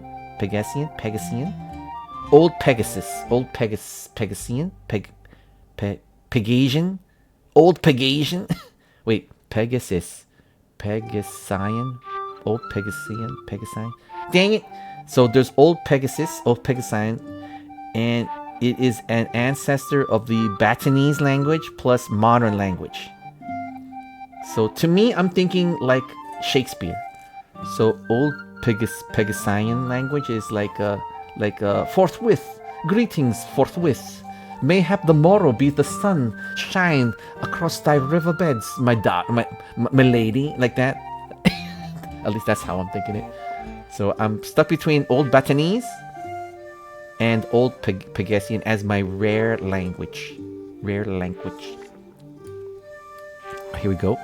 And then there's the section called Rare Mundane Items. Look at the artwork, guys. It's just so... wow. Right, so there's currency. Okay, what is the currency? Is it like D&D? There's gold, silver? Yeah, it is. The same. They're called bits. So you get gold bits, silver bits, copper bits. Okay, same. Electrum, same. So the translation of money is the same, which is nice. Most homebrews completely changed the monetary system. You want to keep it the same, right? I mean, to me, in terms of a design element of any homebrew, is just keep it the same. Keep it. You know what? What's the word, guys? Keep it simple, right? KIS. Keep it simple, guys, because it will be good for you. G4Y. Right, so there's a shield rack, there's a weapons rack, scarab stone, potion of the past. There's all these like magical items. You get a hoof claw, hoof blade. Sounds kind of cool. Hoof bow. Nice. It's a special bow, of course, that attaches to your hoof. You get magic items. You get a. So these are the magical items that are part of the world. You get an ice bow. The element. Oh, remember the elements of harmony. Okay, there's the elements of harmony. There's the ring of Pegasus kind, alicorn amulet, potion of the past, the orb of obsidian, the staff of Sacanus, and that's it. We have Meadowbrook's man. I would want to get. Let's see. If I had to pick a magical item, I gotta have the ice bow. I just gotta have the ice bow. Right? Wait, what would Batmanuel have? Batmanuel would have a. Let's see. All right, let's look at the elements of harmony. So the elements of harmony are a wondrous item. Dang it, they're gonna be really rare. But if I discovered one, right, it requires attunement. It's an artifact. These stones require attunement by a wielder chosen by the. Oh, it's like a Green Lantern ring. It chooses you. Okay. So these are the elements. There's the loyalty element, the honesty, generosity, the kindness, the laughter element, and the magic element. Okay, let's look at the magic. The element of magic only reveals itself once the other 5 are claimed. Dang it. Okay, it chooses a pony who truly embodies the magic of harmony. Okay, let's look at loyalty. Choose a wielder who embodies the struggles of those loyal to. Who embodies the struggles of those loyal to ideals and others. Let's see. Because Batmanuel is a follower of the cult of Discord, is a member of the cult of Discord. My adventuring friends kind of like think I'm going to be very chaotic, which I am. I am going to be a gremlin-y, but I'm not a mean gremlin, okay? Because I'm chaotic neutral. I'm not on the evil side. I'm not on the good side. I'm on the gremlin side. So I would say if I had the element of harmony, if I had the element of loyalty, as long as I have that element, for some reason my friends like me more. They seem to like me more. What? You know what? They would get mad if they saw that I was hiding that in my backpack. If they saw that I had the element of loyalty, they would flip out. They would be like, "You're forcing me to like you." I'm like, "No, Batmanuel, how dare you?" I'll be like, "Hey, what can I say, my friends? I am." Let me make a diplomacy roll, right? Let me make a diplomacy roll with advantage, right? But wait, give me a chance. I am. We rolled a 17, but please forgive me for using this item. I never meant to force your loyalty upon me. We have been through many adventures together, my friends, my compatriots, my adventuring party. Please forgive me. And then they forgive me because I rolled high on my diplomacy. They may forgive me, but I may be sussy, but at least, I was able to sway them, sway their perception of me. And that's it, guys. We have this. Oh, you see this picture here? This picture, there was an episode of when I think they went back in time and they saw the golden age heroes of Equestria. So these are in DC Comics they have like the Justice League. So this would be like the Justice Society, right? The older vanguard, of heroes during the ancient times, during the ancient forgotten times. So that would be. These are the characters there. I can't think of their names right now because it's late and I'm kind of tired. But this is it. This is Plane Shift Equestria, guys. Really wonderful book. /PDF. Right? So it says here, friendship is magic. I like to call it fellowship is magic. Equestria is the setting of the popular My Little Pony Friendship is Magic cartoon, a land of adventure, magic, and above all, friendship. Planeshift Equestria is a valuable resource for players and dungeon masters alike. I totally agree. This document not only describes the races and nations of Equestria, but also offers a plethora of new player options, spells, magical and mundane items for to inspire your adventuring party. Nice. For use with the 5th edition Player's Handbook, Monster Manual, and Dungeon Master's Guide of D&D. Yay! Short and sweet. We already had so many ideas, guys. I was thinking Batmanuel character, my zebra character. I was thinking maybe a hippogriff at one point, or griffin maybe. Definitely my Yakistan character. You know, like, hey, hello everybody. My name is Borat. You know, my name is Yak from Yakistan. I'm just spitballing. I don't know why. For some reason, Yakistan. You gotta have a Borat in there. You have to have a Borat in there. So many. These are, I would call these additional options that are catered to playing in the world of the My Little Pony. You know, and then of course you get to use items and spells and whatnots using the Dungeons and Dragons Player's Handbook for 5th edition. So you need both of these to help you fully flesh out your character. This right now we just kind of created an idea so that we can later on flesh out our character. And I'm looking at you, Batmanuel. or Borat, my Yakistan, or my zebra adventurer, or my goat veteran. That sounds like Rex from the Clone Wars. Like, hello everybody, my name's Goat. Like, my name's Rex. I'm a goat veteran of the wars of the War of Light. No, the War of the Moon. Okay, I fought on the side of Luna. I mean, Nightmare Moon. I fought on the side of Nightmare Moon during the War of Light and Dark. And when she was defeated by Celestia, her armies were vanquished. But I survived. My name is Rex. I fought but all this time I've been a wandering warrior who's lost his way. Right? So a wandering warrior who lost his way. Rex, the goat warrior. And I still believe in Nightmare Moon. Well, that's a good. Wow, we have some we have a bunch of wonderful ideas right out the gate, guys. Right out the gate. For my zebra pony, I was thinking of like, what the hello there, everybody. Like I was thinking, I was trying to figure out a accent. What's that character? Wait, what's his name? Like dang it, like a Denzel kind of character, like voice, or maybe like those kind of regular. Like, hey, what's up, everybody? I'm Zebra Khan. They call me Zebra. No, what's those rap? Like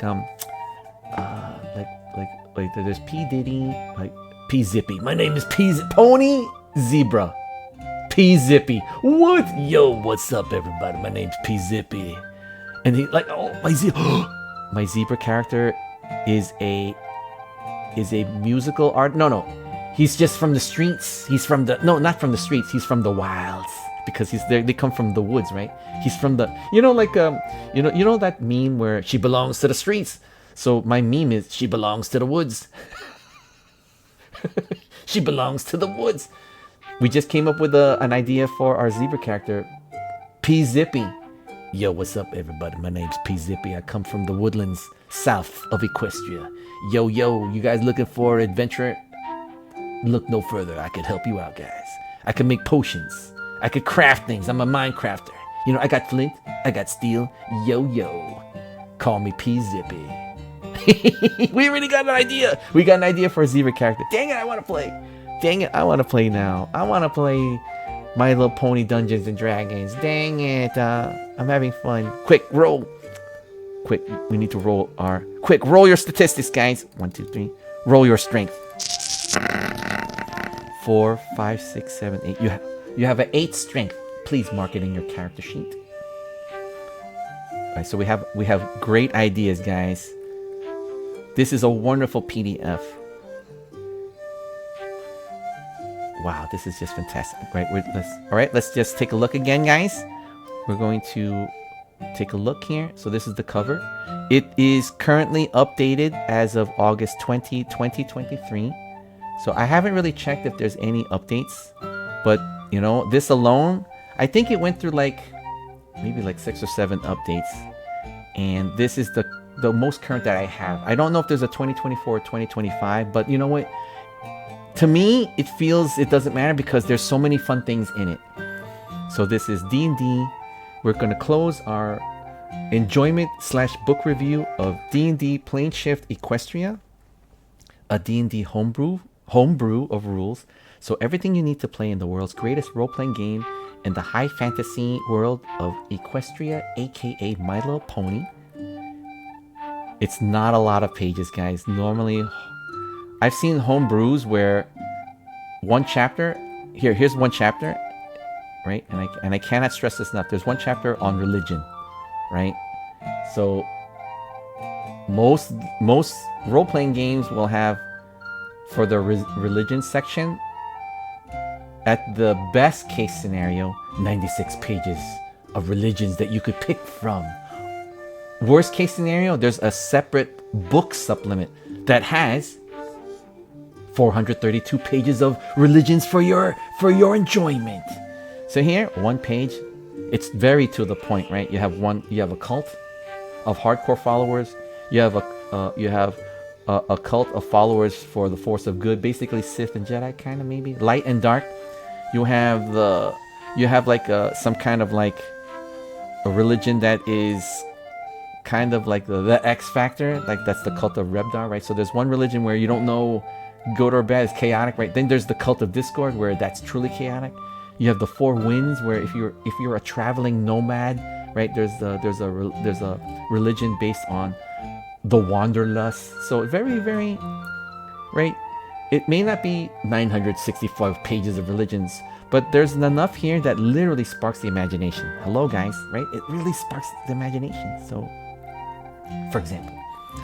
But anyways, guys, so we went over the civilization and nations. One page, nice, right?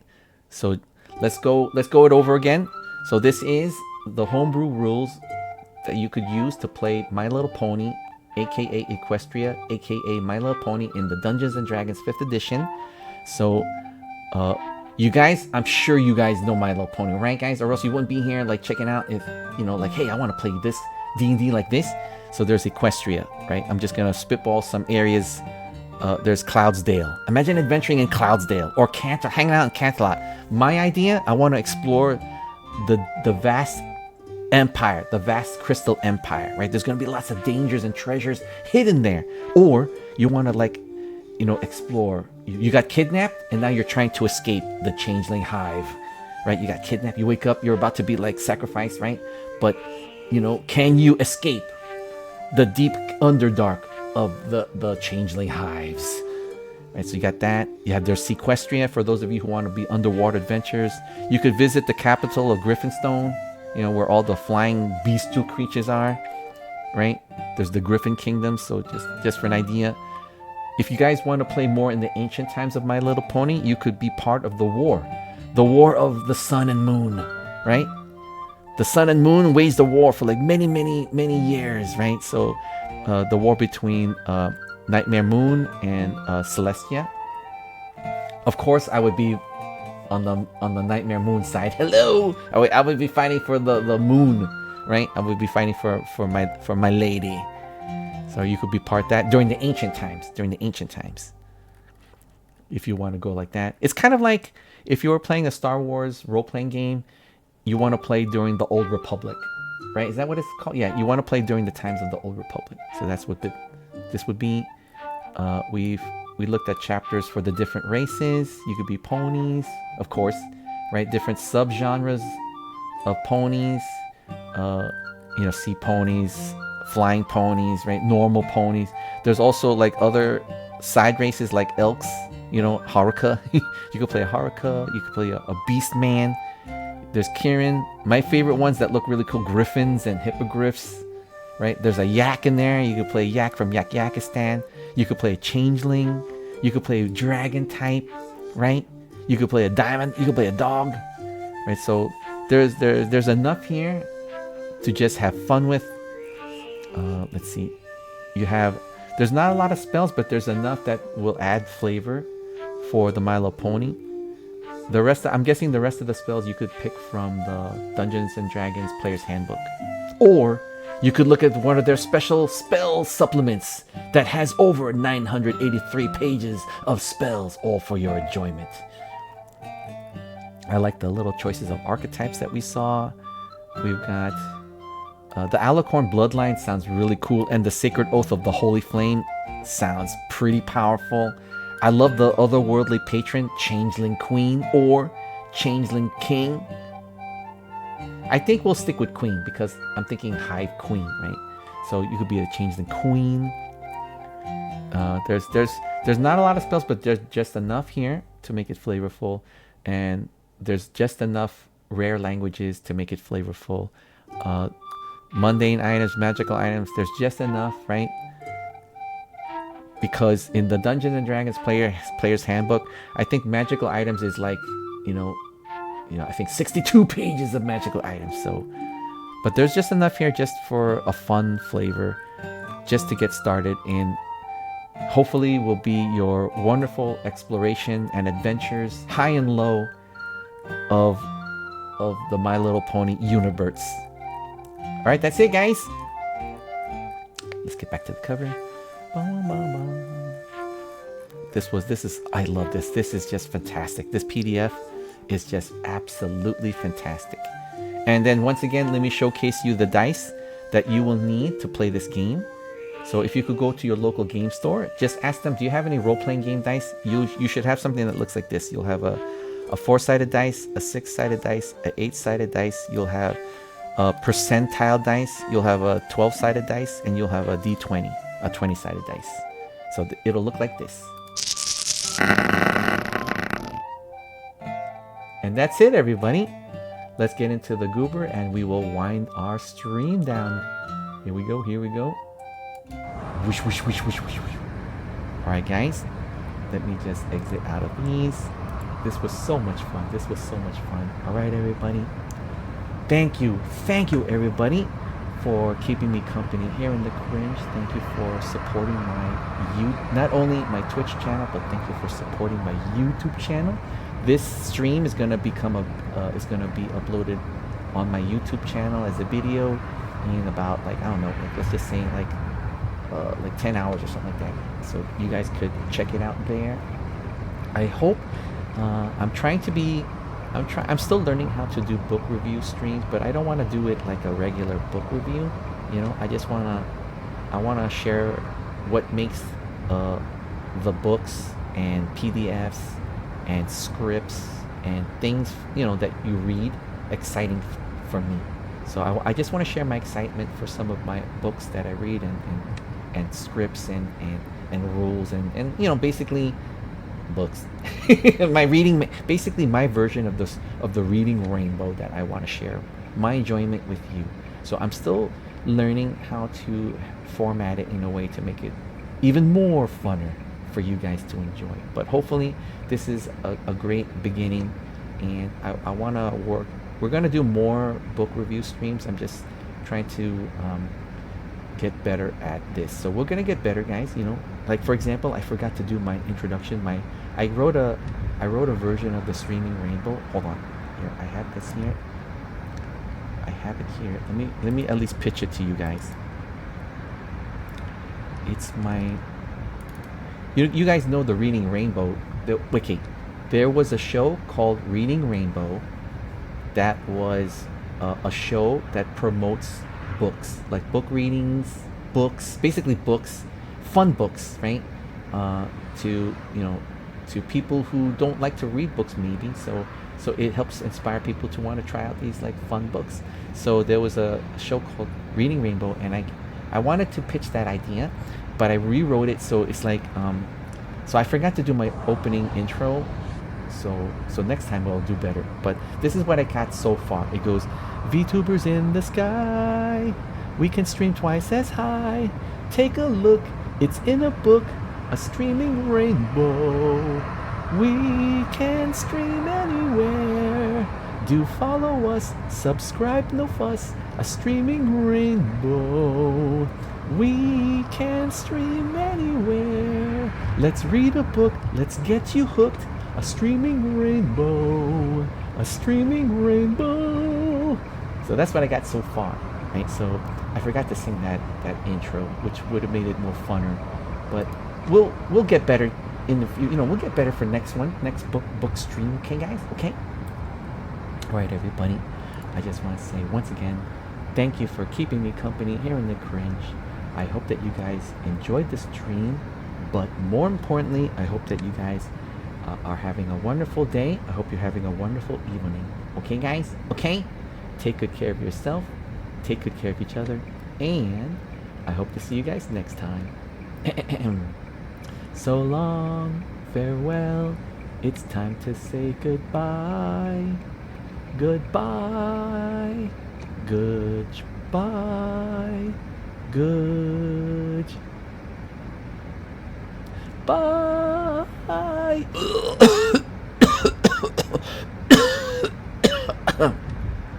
Have a wonderful rest of the evening, and I hope to see you guys next time. Lovers!「